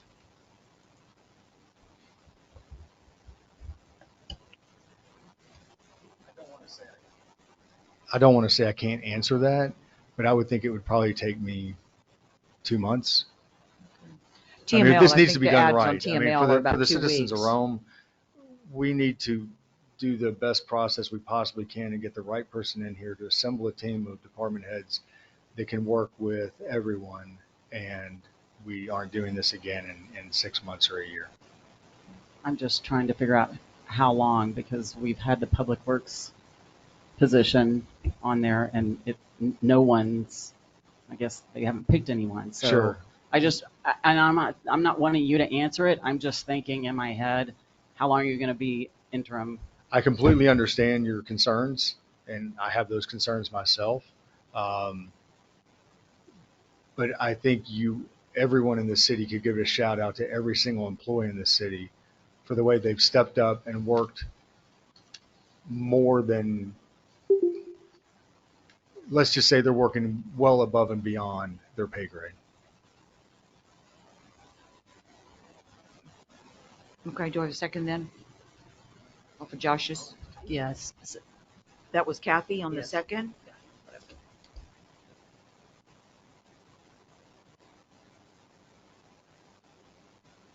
Okay, all in favor? Okay, very good. All right. The next item is item P. Discussion and necessary action to reconsider the 3 contracts council approved August 4th. And I do have a brief statement that I'd like to make. And, we've listened to these comments, and I know that at least one of you are on social media and have seen the comments as well. I think all of us were left shaking our heads at council's handling of Ms. Northrop's resignation at the special meeting last week. I did not receive copies of these contracts until yesterday. These documents were prepared for the Mayor Pro Tem's signature, presumably prior to the meeting. Prior to Mr. McCabe's prepared statement that he spoke for council majority, and prior to Ms. Priest's motion to give Mayor Pro Tem equal authority to the mayor. McCabe's signature is on the documents dated and notarized August 4th, 2022. Ms. Northrup was looking for another job as early as February when she interviewed with Lamarck, Texas, before I was elected. I've never had a conversation with Densmore before or after he resigned. I've had one, what I thought was a cordial exchange with Darrell Fitch about the possibility of establishing a county emergency services district. That was after the public forum in January. And I was a private citizen at the time. Scheduled meetings, that we had Tuesday scheduled meetings with Ms. Northrup. That ended July 5th when she didn't come to work or let me know that she wasn't going to be there, even as a professional courtesy. We have 4 dedicated employees at City Hall and 2 more over in Public Works. These are the folks that keep our city up and running and are best qualified to tell us about their jobs and what the city can do to improve. But earlier this year, Council approved an ordinance presented by the city administrator that prohibits employee communication with either mayor or council members. Upon payout, these contracts will cost Rhome taxpayers nearly $300,000. Taxpayers deserve an explanation of Mr. McCabe's claim that employee resignations have cost the city more than $500,000. These are funds that could be used elsewhere, specifically toward the West Side sewage facility that would mitigate the hardship created by last year's substantial sewage water increases to residents and businesses already struggling with record inflation. The council can also opt to accept Ms. Northrup's resignation, agree to an amicable separation, and pay out her accrued comp time. The city of Rhome pays an annual subscription to TML, who would resolve litigation. That's all I've got to say. You guys, it's for you.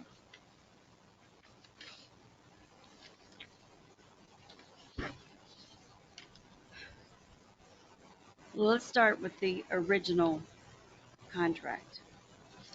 The original contract was negotiated at such time as the very first contract, and it was right before we were finishing our budget, which took us probably 3 closed session meetings to ever get that far. But during that process, we knew they were hiring everybody away from everybody. We were in the middle of just trying to come out of COVID, et cetera, et cetera. And so we didn't want to lose her. We did a study, and I know that's already been suggested, that we look at like cities in the state of Texas. We looked at the TML stuff, but that was pretty broad. Okay, so we got our contract in February of 2020. That's right. Okay. Okay. Move on. And so we did the study, and that's how we came up with looking at what was paid in this general area that were like cities. In other words, we're a full service city. We have a police department, we have a fire department, and all that kind of stuff.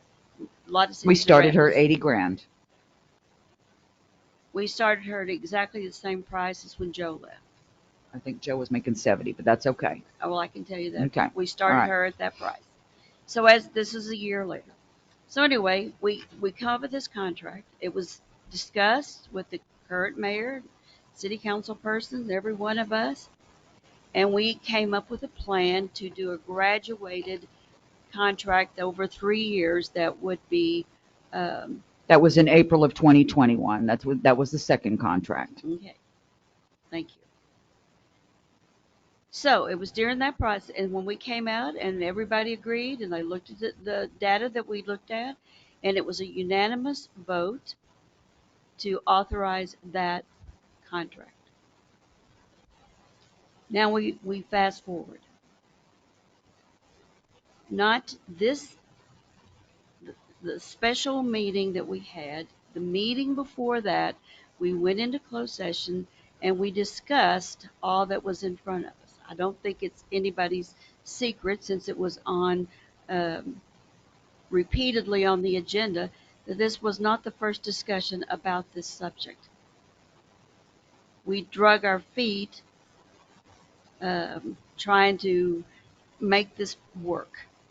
And so there we are, and we talk about the fact that we've gotten to an impasse where the mayor, city administrator could not work together. Just, we, as a city council, we'd encouraged them to. We tried to brainstorm with them, and they just couldn't work together. That was the short story of that. So it was at that time in that discussion, and every member was there, where we talked about that it was better for the mayor pro tem to work directly with our interim suggestion, because there is a We've slight established that. I'm sorry, Mrs. Priest. It's just we go off on different things. You know what? But we've already established that. I listened to, I think it was about a half a dozen or 8 people that have a misconception of what went on in there, and they want to know what happened, and I'm going to tell that to them. So Well, this can was you not. can you keep it as brief as possible? Maybe. Maybe if you'll because quit you interrupting. Yeah, but you do have a tendency, and we go on. You know, Nobody interrupted your statement, Mayor. Let her Okay. answer the residents to ask questions. I'll preside over the meeting, but I'm trying to just kind of, everybody knows how Miss Priest does. So I'm just trying to get her to kind of just As go. elected officials, we can sit here and Okay. discuss this as long as possible because that's what we were elected to do. So if she's going to take All right. 30 minutes to answer the residents, then she has that right. Okay. I'm just trying to explain about the documents, and that was on the agenda. It was at that previous regular meeting closed session that it was discussed that Josh would be the one that worked with Mr. Davis to ask him to be the interim. And that's because that there was some tension between the mayor and Mr. Davis. And I'm sure that all of you that were at the luncheon know exactly what I'm talking about. And so, in order to make this work, we were looking for calmer conversation. And that's what happened, and he agreed to do it, and everything is working as it's supposed to. We were in a situation where we have proof, and I'm just going to say that I can't tell you everything that's in closed session because employees have the right to have everything in closed session. And you may look at the letter that the city secretary wrote because she was thanking the city for allowing her to work there.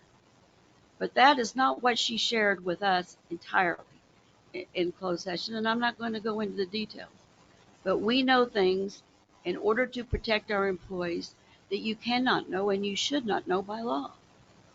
They have that right for that confidentiality. So, considering everything, we made the best choice that we could in in adhering to the contract that we all voted unanimously to, and we were stuck with it. And her accusations, her position was she wanted to be released. It's called a constructive discharge, and we didn't have any choice. There was enough evidence to make it real iffy for us. And so the question was, what is the best business decision? What is the best business decision when we've had so many leave? You know, I'm sure all of you, most of you have read the newspaper. It was a difficult decision. We didn't want to be in that place.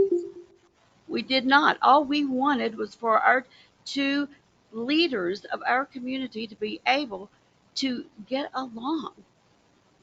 But that never happened.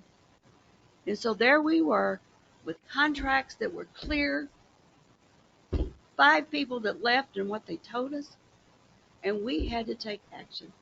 And so now we're over here trying to figure out how can we learn from that?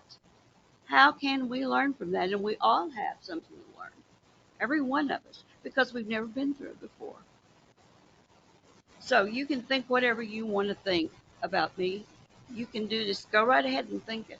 But I'm telling you, I'm not going to quit because I know where my heart was and I know where my commitment is to the people that elected me. And so if you have any more questions about the contracts, I will be glad to show you everything that I know, everything that I have that's allowable by law for me to share. And one more thing.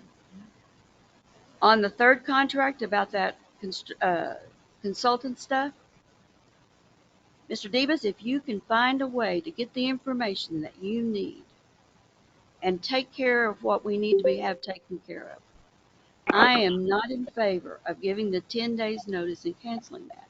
But I cannot in good conscience do that and not be assured that you do not have the tools you need to keep this city operating. Thank you, Ms. Priest. To that point, Ms. Northrup has an incredible amount of institutional knowledge that others don't. That's just the facts. I've been sitting at her desk now for about a week, and her organizational skills are impressive to say the least. It will take me a lot of time to get through it, and I hope you'll extend me a little grace. But we'll get through this, and we'll do the very best we can.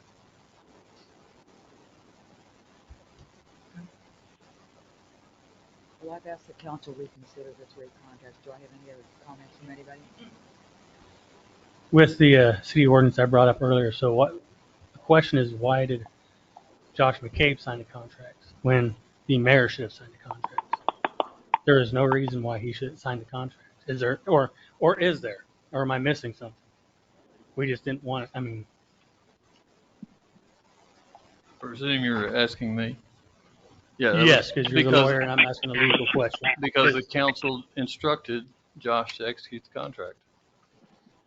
That was the instructions for 3 weeks running. I thought he was instructed to negotiate the contract.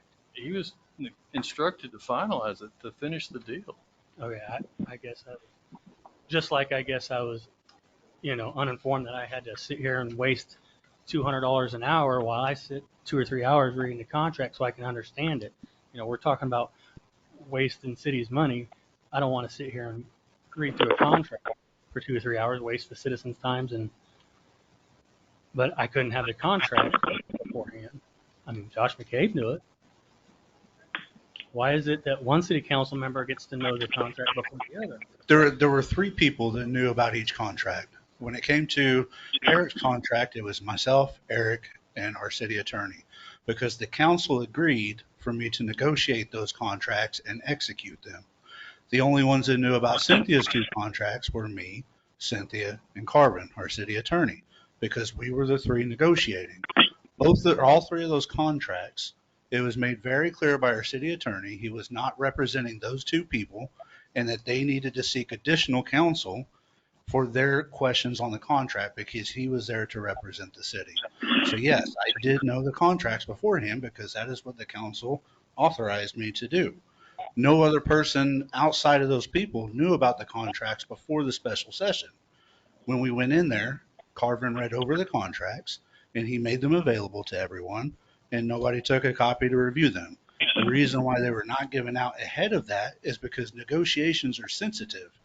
Information could get out that could taint those negotiations or serve in somebody else's favor. So when it comes to negotiating, that does have to stay in closed session to protect that discussion. So that's what happened with those. The council authorized me to negotiate and execute, and that is what I did. Now, it says discussion and then necessary action to reconsider the 3 contracts council approved. What would you like us to reconsider? I gave you an option. And what was that option so we're clear?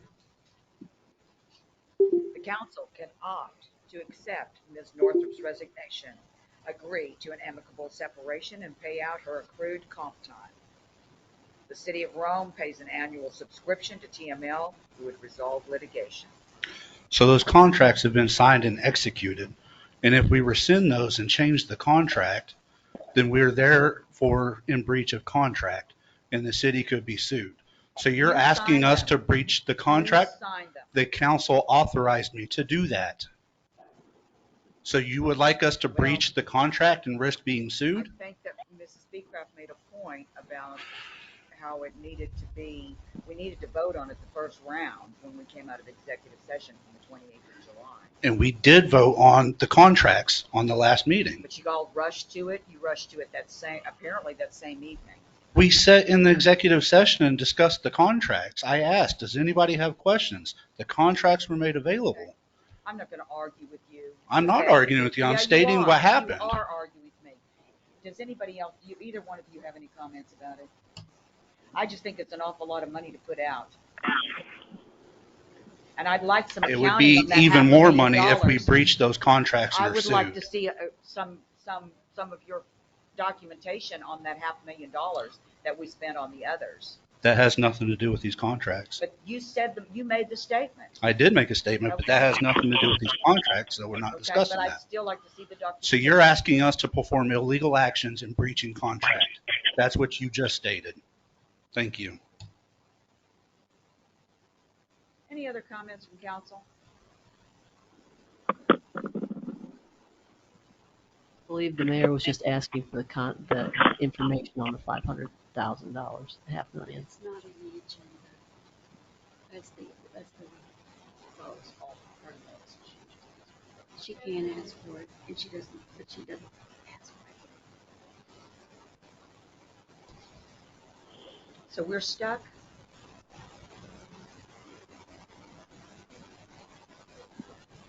Was the attorney there? Are we stuck?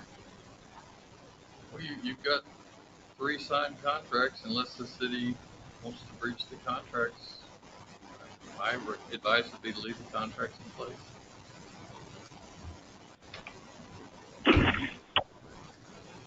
We have no choice.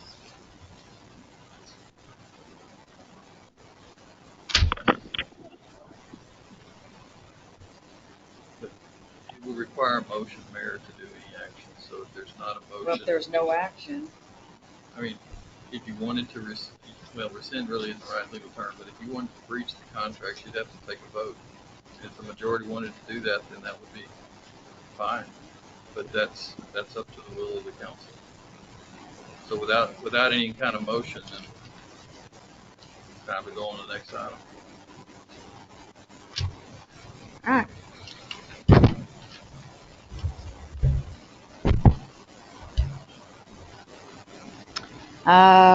Let's go to F, IT services.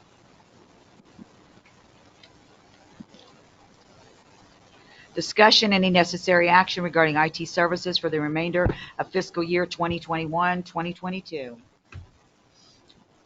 So under F, agenda item F, staff is asking for council approval to authorize the interim city administrator to enter negotiations and sign a contract with the IT company chosen not to exceed $37,000 for the next fiscal year. Oh my God.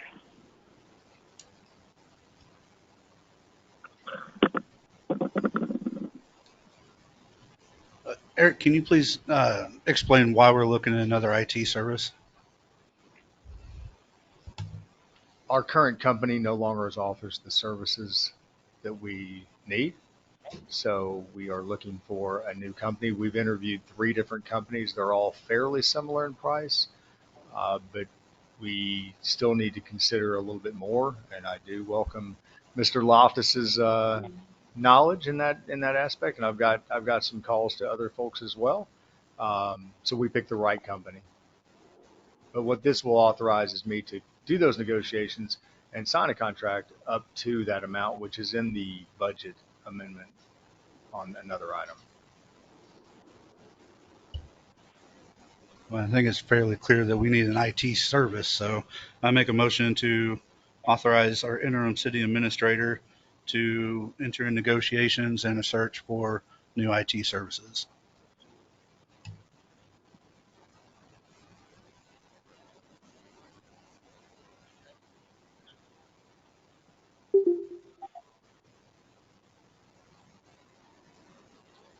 A second. A second. We have a first and a second. All in favor? I do have a question, quick question, sorry. It says that all three of these proposals were substantially higher than PC Pros, which will impact the budget. Do we need to specify what that amount will be that you're going to go into negotiations with, or no? That's why we capped it at 37, because Okay. that's what we put in the budget. Okay. Okay. So it's already been put in the upcoming budget? Yes, ma'am. Okay, thank you.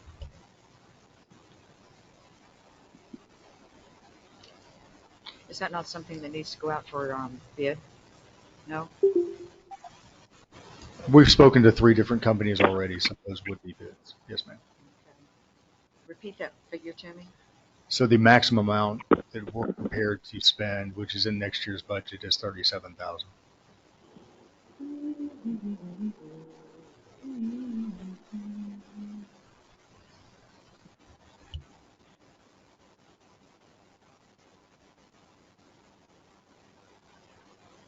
Okay. I guess, what do we need, a motion? Hmm? We have I'm a sorry, motion and a I'm sorry. second. Who? I'm sorry, who made the motion? I motion. Ms. Priest made the second. Can All I in favor? jump in before you say all in favor or not? This will be subject to legal review, so we're in compliance with all bid laws. All in favor?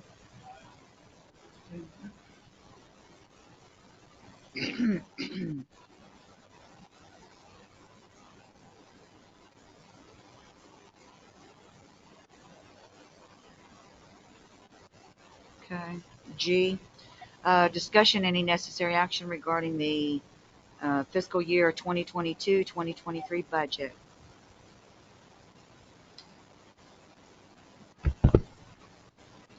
For agenda item G, staff is asking for any input as to final updates to the 2022-2023 budget draft for execution at the council meeting 2 weeks from today on August 25th, 2022.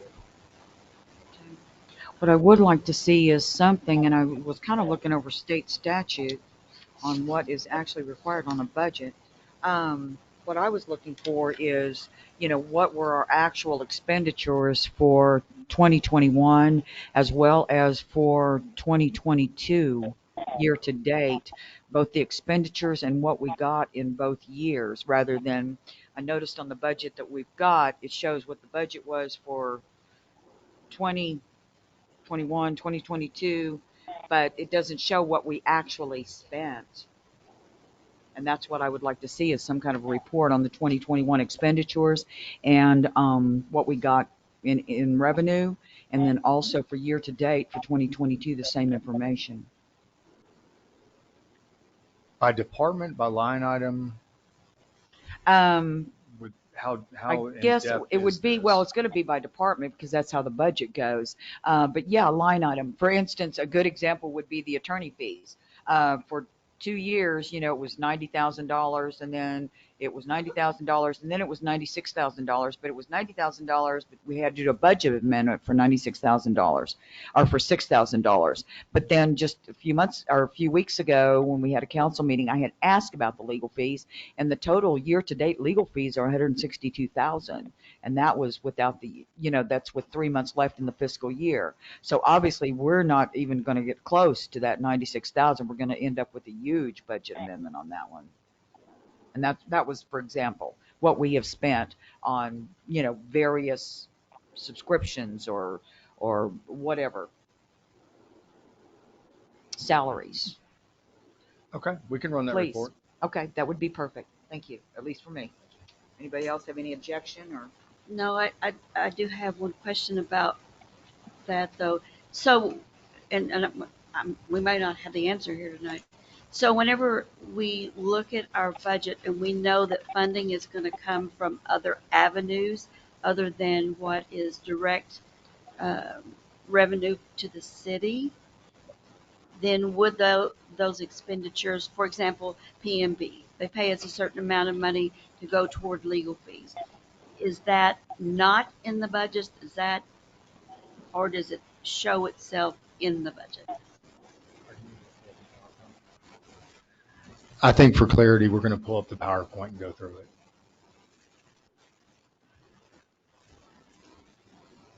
Well, I also want to Just add stop. something to the budget, so get attached to that. So the part we're looking for is going to be here. So this is the departmental priorities, and what this says is, so these were already approved. This one is provided by RVR. So yes, you're right. This 85,000 is already paid for and approved. Is that what you're asking, RVR, what they did, as well as this line item? Um, if that's what you're asking. Yes. Yes. On the itemized list that we got, it'll show on there, it'll say, this is Prairie Point, 800, this, and $850. Here's Or it'll say rolling. here's a more robust look at that, as far as funding and offsets, what you were asking about. Yes. I just don't want us to be looking at the gross amounts when our budget that really deals with our revenue is not all that is applied to that. It comes from different sources. That is true. And then there's also, let me see if I can find our tax. Here's our general fund revenue.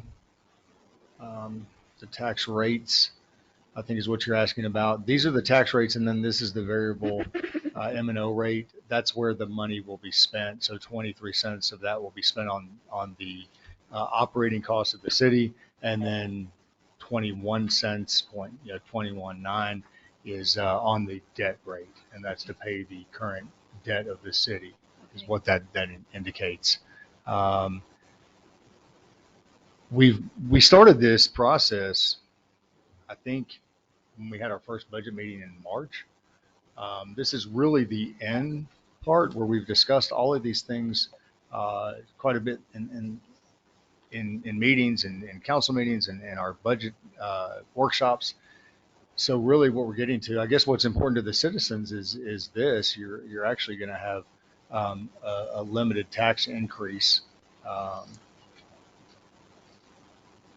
Nominal, I think, would be accurate. That's over the course of the year. Your tax rate is, for the citizens, your tax rate is going down. So here's how we compare to other cities. I think you can see that our tax rate is much lower than the cities around us as compared to what we offer. And we're, as Ms. Priest pointed out before, we are a full service city. We have a fire department, a police department, a public works department. Some of these other cities that are taxing at a much higher rate than us don't offer the same services. So I think anybody would agree that we're getting a pretty good bang for our buck.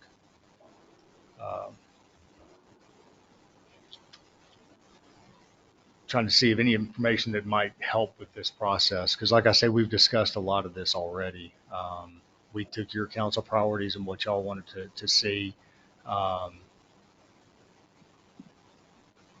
Salary adjustments would include COLA and merit, and then the equity adjustments, and that's across the board.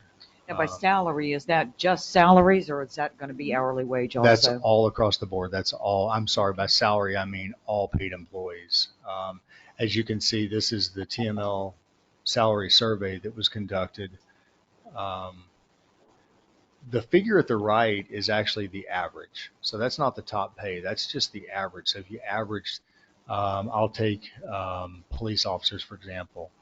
The average pay for a police officer in our TML survey in similar sized cities is $60,000. That would be an average pay, and ours are starting at $50,000.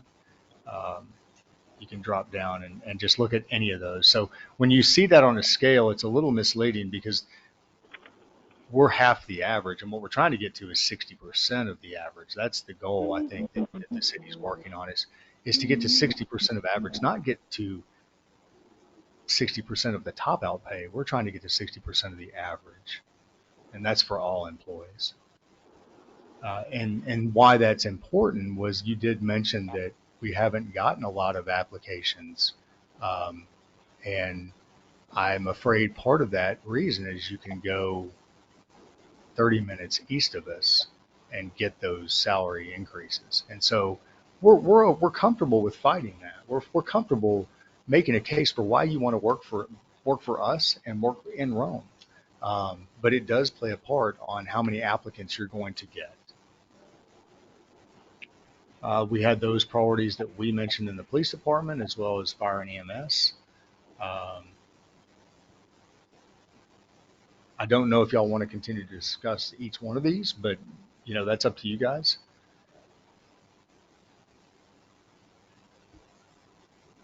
I know bond debt's a big issue. Our current debt for the city of Rome is roughly 3.5 million.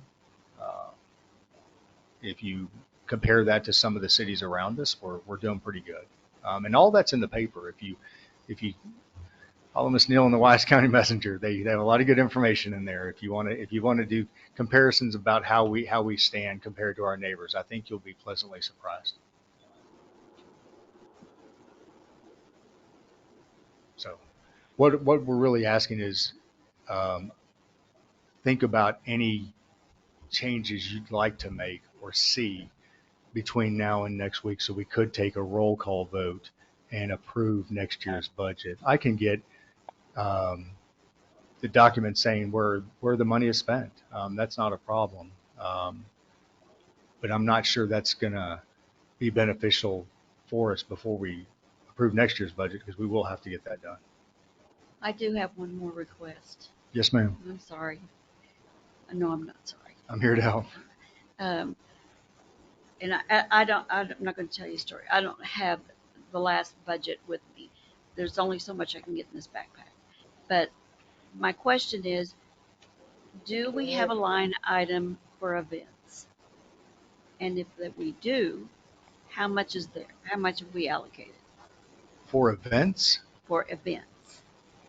I don't think we do. I didn't think we did. No, ma'am. Events are, full disclosure, events are oftentimes put on through the gracious donations of our business owners, like Mason at Giant Burger. He's a big fan and supporter of ours. And to be honest, the outgoing or the former administrator, as well as myself, have pitched in to make those happen. I appreciate that, but And I the will, fire chief, I think. I will say that when we first came here, it was the public events that the city was involved in that was where I began to meet people. And COVID, we blame everything on COVID. I know we do, but COVID put a stop to that, and it's been hard for us, I think, considering all the financial implications we have, to get back in that groove, whether it's movies or different groups that want to sponsor something. And yes, there's always been, my understanding is that volunteer donations have always been played a major role in that. I'm just wondering if we couldn't at least have a few $1,000s or whatever to put toward some city sponsored events. And maybe that's not all that we would need. We would still need some help, but I would like for us to have someone that heads that up, that particular thing, and give them a little bit of money to help them get started. That's all. I know I'm brainstorming here, but I miss those events.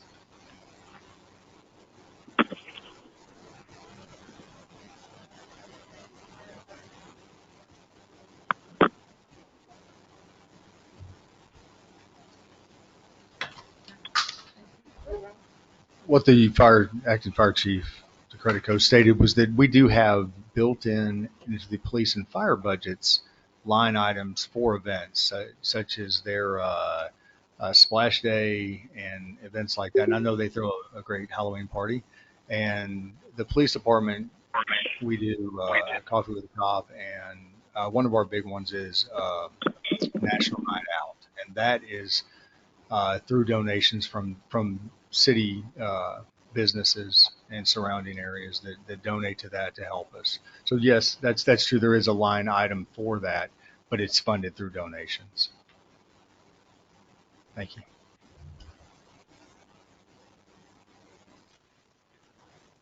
Anything else regarding the budget? You got a hand? Can we go quick? Go quick.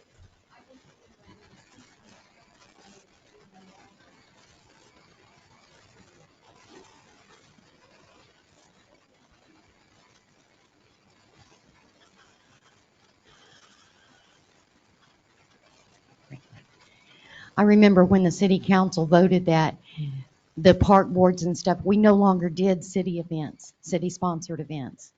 They wanted the park board to focus on parks and maintaining them. So essentially, the council voted not to do city events anymore. That's why we quit having them. Well, that's, if they reappropriated the money and put that in there specifically under Parks and Rec, and then they wanted that money, of course, that was, I think, pre my time probably, then, and relocated that allocation under Parks and Rec. There's still not a reason that we can't add a line item that's separate from that, that's specific to events. Is that correct? Easter egg hunt, private citizens, donated. I think that you,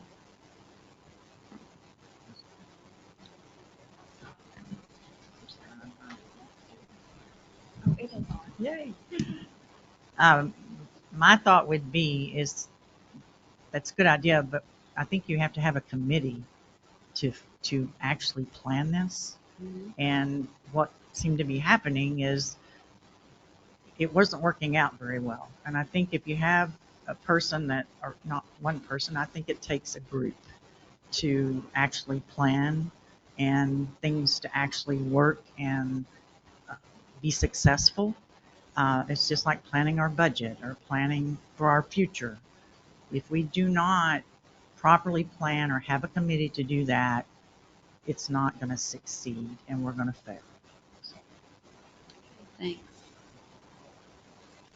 And I will volunteer to help. Okay. We don't need any kind of motion. This was just a discussion. Is that correct? I guess. Okay.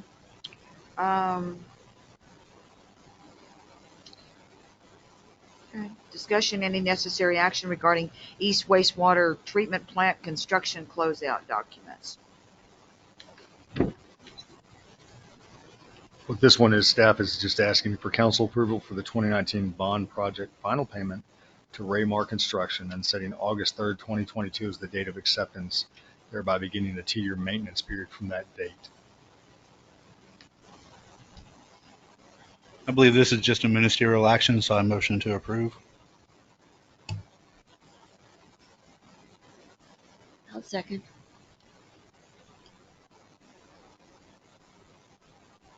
All in favor? Okay. All right.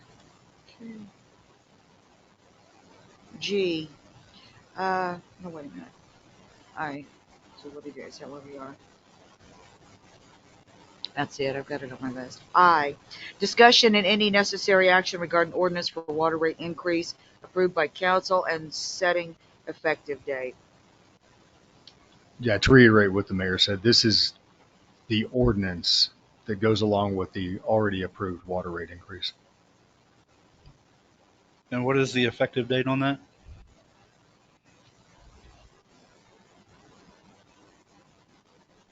The effective date is October 1st. A motion to approve. I'll second.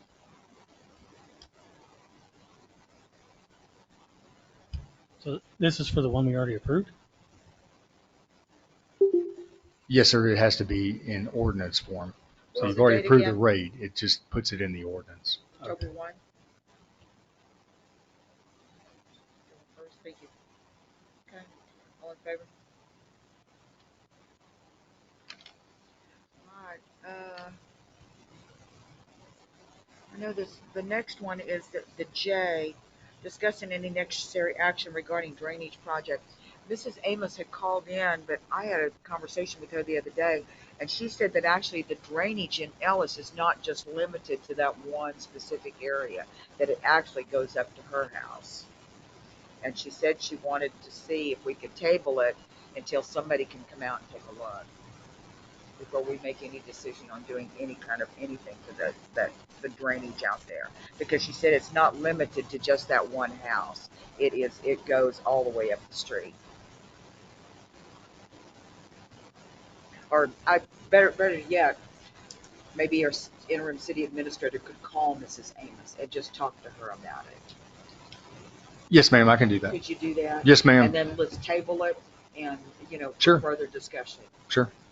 To, check out, because I told her, she asked if I could come, and I said, let's wait till we get it through the council meeting, and then I'll come out and take a look too. I mean, there's nothing I can do other than tell you. But, What else? What are we trying to get from this? Because I've been there. I've seen pictures and videos. It's a mess, for sure. And it wasn't when I presented that my PowerPoint last week, it wasn't the right spot. But we didn't get, from my understanding, that Cynthia had the videos and the pictures and she didn't present them. So I was in the wrong area because I just saw the patchwork and I just assumed it was there. But it's further down and it's caused, created other patchwork along in Ellis. I don't know the name of the roads. But, That's so, Mount Lane. what's that? Okay. Mount Lane. Yeah, Mount Lane. So I don't know. What else do we have? The engineer go out there?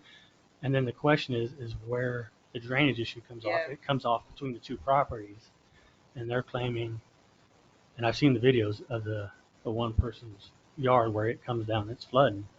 I mean, is it the city's responsibility or is it the homeowners? And I mean, so this is kind of a tricky one, and I'd hate to see somebody get, stuck with fixing a drainage issue, but it also affects the city because we're having to patch the road and the ditches. You can tell the ditches are just filling in, and they've had some temporary work done there, but it's not good enough for the water drainage. The engineer went out there the last meeting. Did he mention anything about how it would drain after fixing that one area, or did he not even look at the other area where John is talking about?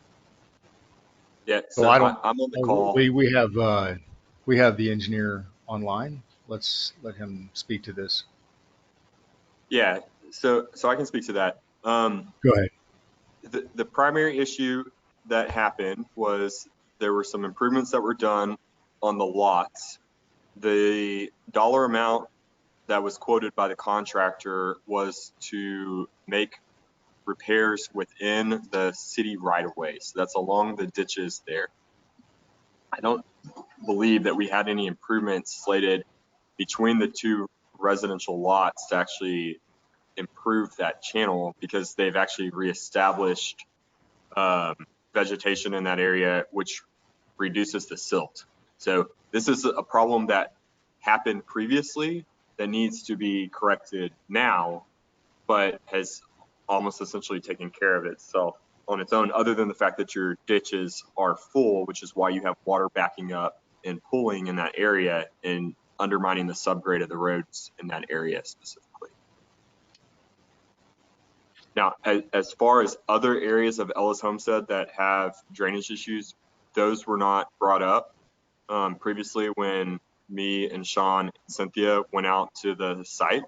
So I have no knowledge or can't speak on any other areas that may have issues, but I can speak to this specific area and the impacts of any home that are downstream of it, because again, it's not the upstream properties that we're concerned about. It's what's happening at that specific point and issues that it creates downstream. Where is Johnna's house in relation to this? Downstream. It's downstream. If you got Bukowski and then it It's, comes this way and then it comes. I guess the house that's created the problem, I'm from what I'm told, the drainage Is it, comes off his backyard. What And she it had comes told, down what to, Ms. which Amos had I, said, that it didn't help, but it did not cause the problem. yeah, so I don't know, I don't know if it was a city employee that made like a little valley and put, I don't want to say it's riprap, but I mean, rocks in there. But I don't think it's, but they're saying they're wanting the city to fix it, but that's between the property lines. And Jonah said that there is no documentation of any inspections of this house. So if we didn't have a city inspector go out there and inspect it and verify the drainage isn't going to be a problem, should it be on the city to fix the issue? I'm just asking questions. Because if the city just She had, allowed this house to be built and no inspections, no documentation, this is, I mean, I'm sure the home builder is just going to do what they can, get done cheap, sell it, and be on their way, and not care about the residents there. Are you following what I'm saying? okay. Well, can we go back to where we were? Would you contact her and, make arrangements with them, look at it? I can do Maybe we that. can have a better idea. The issue I think before us tonight is we are quickly approaching that date. We're going to chip seal that entire neighborhood. And if we don't correct the drainage in that bar ditch in that particular area, it will continue to cause that chip seal to fail much quicker than it would.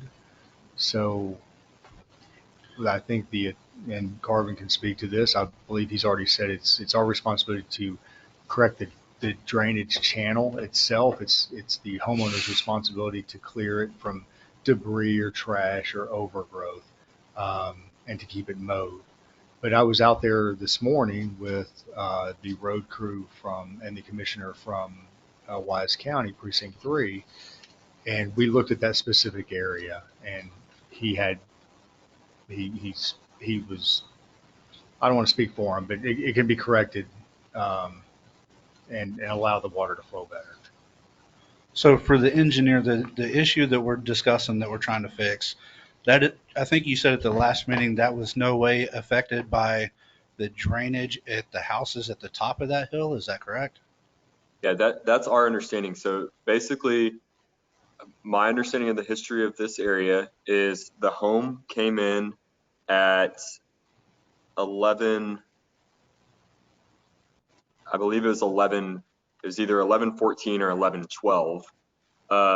And when that happened, there were drainage issues that were created because of the way that the home was built. And I think Sam Eason had kind of explained some of this. But there were drainage issues that happened in that area. And then because you did not have any vegetation or anything like that established, water runs off naturally in that area, and it drew silt and ultimately filled the city's right of way in ditches right there on the knuckle on Mount Lane. And then because those ditches were filled with silt, water had no place to go or couldn't drain at the rate that it was originally designed to drain at. And so it ponds there. And that ponding ultimately erodes the subgrade of your road right there, which is why you've had to make multiple improvements over the years to replace it. So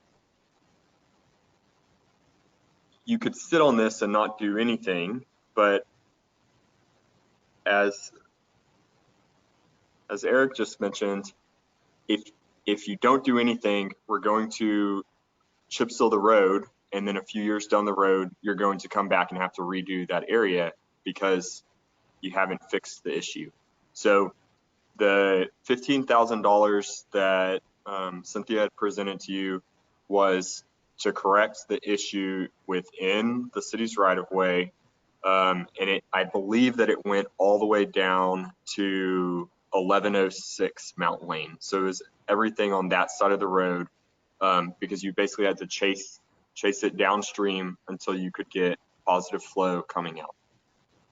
So I'm not sure which home owner you're talking about or what their specific address is, but the $15,000 quote that we received from a contractor was to basically fix that all the way down so that water could positively drain, not stand in that area, and then ultimately you wouldn't have continued road issues.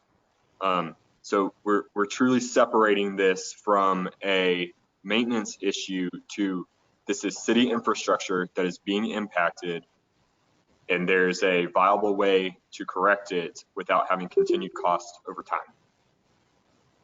at a cost This is that the city can take on right now. I have a question, if that's Yes, all ma'am. right. So we've talked about the engineering thing, and but I want to talk about the contract that we would let. So I have to assume then that the that you've done your job and you've done the engineering requirements that is needed to correct that. And so the bid and then the work that would be done for this $15,000, if they do the work and there's any problems, then they will come back and make it work. Is that correct? You're saying that the contractor would come back if there was still an issue after the fact? I'm saying between the direction that you give them and then the guy that is fixing it, that at the end of the day, when we write the $15,000 check, that's going to be fixed. You're asking for a guarantee then. Is that what you're Yeah. saying? I would still ask that you contact Miss Amos. She said that this had been an ongoing problem. She had talked to Ms. Northrup over a period of about 2 years, and then she said all of a sudden she had that ordinance that said, no, we're not going to take care of it anymore. It's the responsibility of the homeowner. So I'm just saying, if we're going to spend this $15,000 and we are going to end up having to pay more, because if it's as from what she indicated to me, it goes downstream and it goes down in front of her house, and it's been an ongoing problem. And it's And where does she rolling live? fee stuff. What She is said her it comes address? over. I'm sorry. What is her address? Offhand, I couldn't tell you. That's why I'm asking. I believe it's 1110. No, she's not at 1110. 1110 is next to, I believe 1110 is the one we're talking about. I think she's No, on 12. down. 12. Okay. All right. Well, I think based on engineering's professional opinion and the ordinances, I think, as we discussed in the last meeting, are completely different than what we're talking about. Rather than continuing kicking this down the road and having to come back and spend more money, I motion that we go ahead and approve the project so that we can get it fixed. I'm asking for it to be tabled Well, if there's until issues, Eric looks at it and gets the engineer out there to look at it and communicates with Miss Amos. when are we supposed to get the chip seal over there? It's not on the calendar, but I'm asking them to do it soon because we will miss our opportunity if it's not done. They have a budget that they expend, and then the money's not there anymore. If it helps, I was out there. I've looked at this. I've done a lot of research on it. I've spoken to property owners in that area. If Mr. Meehan, if you'd like to go out there with me, I can kind of point this out and the problems I've heard and what they're planning to do as far as, and even Kyle, I'm sure he could meet us out there and explain what we're going to ask a contractor to do. If that would help.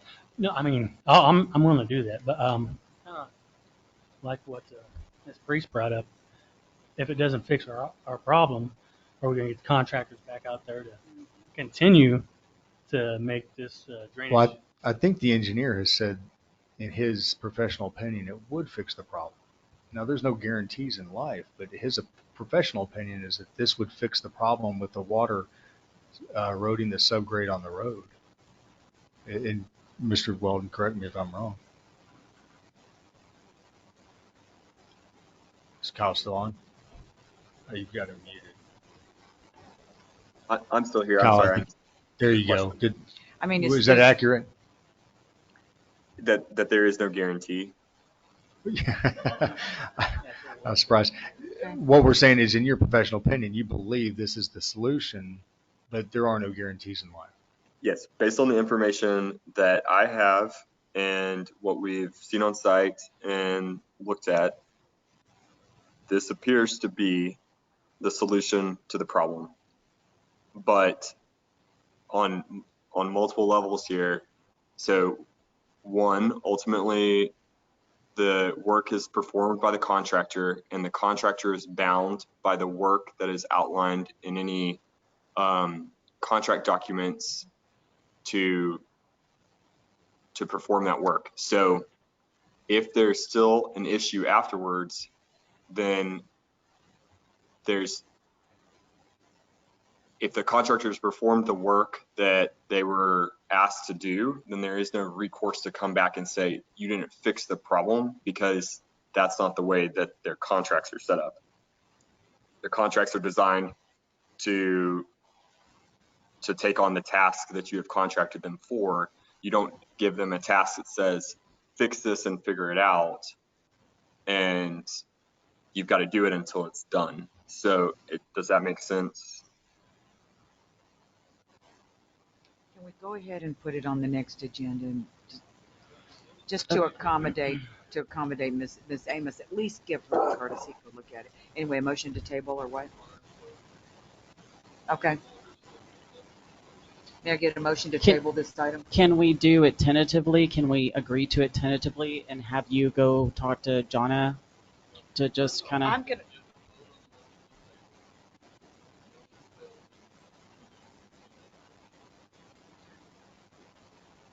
I'd like a motion to table this to have an opportunity for both the city administrator and the engineer to go out and talk to Miss Amos. I was on the phone with her quite a while the other day, and she said she'd been dealing with Miss Northrop over it. So anyway, I would just like a motion to table. I mean, is 2 weeks, is that gonna break everything? I'll motion. Is that going to be okay to wait 2 weeks? Yeah, we'll keep working on it. Thank you. All right, so, all right, I'm working on it. We got one. I'll second it. Who's second? Kathy did. Okay. Now my pen decided to stop. And all in favor, please? Aye. Is that a unanimous? Okay. And I think that's a wrap. Motion to adjourn? Our future items. Do we have executive session? For what?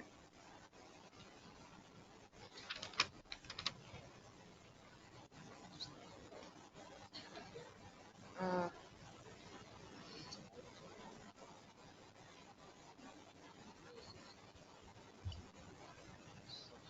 okay. Shouldn't we have been notified of that, though? I don't mean to I'm not, you know.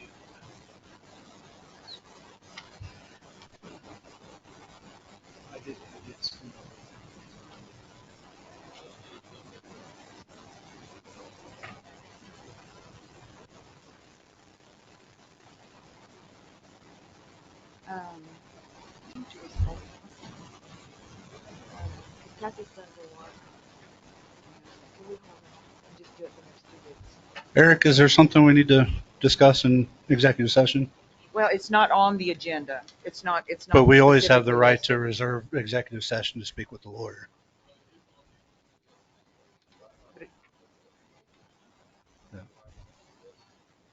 Normally, it's specific as to what we're discussing.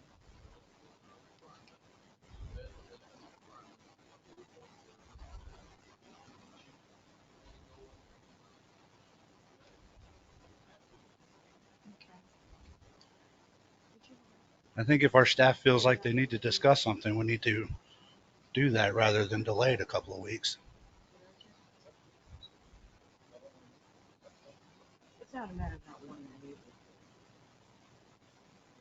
I was of the impression that there wasn't anything on there since it didn't have anything specific. Do you mind? I think we need to have this because it looks like he's got this is a council decision, not just yours, Mayor. If everybody feels that he needs to bring something up in executive session, then we need to discuss it rather than delay it 2 weeks. I don't even know what it is, but I think he feels strongly otherwise he wouldn't have put it on here that he needed to discuss it. Well, all these are always, these items are always on the agenda. That's right. All these sections are always on there. But generally, if we're going to discuss it, it'll have something specific, city administrator. Generally, You know, but there the have very been many point. times that nothing's been on there and we had to go to executive session. Well, you're going to disagree with whatever I do anyway. I haven't disagreed with everything. So let's go to executive session.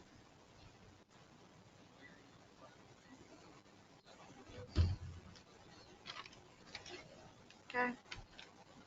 Section 551074, personnel. Do I have to read the whole thing? Or just the one? Okay.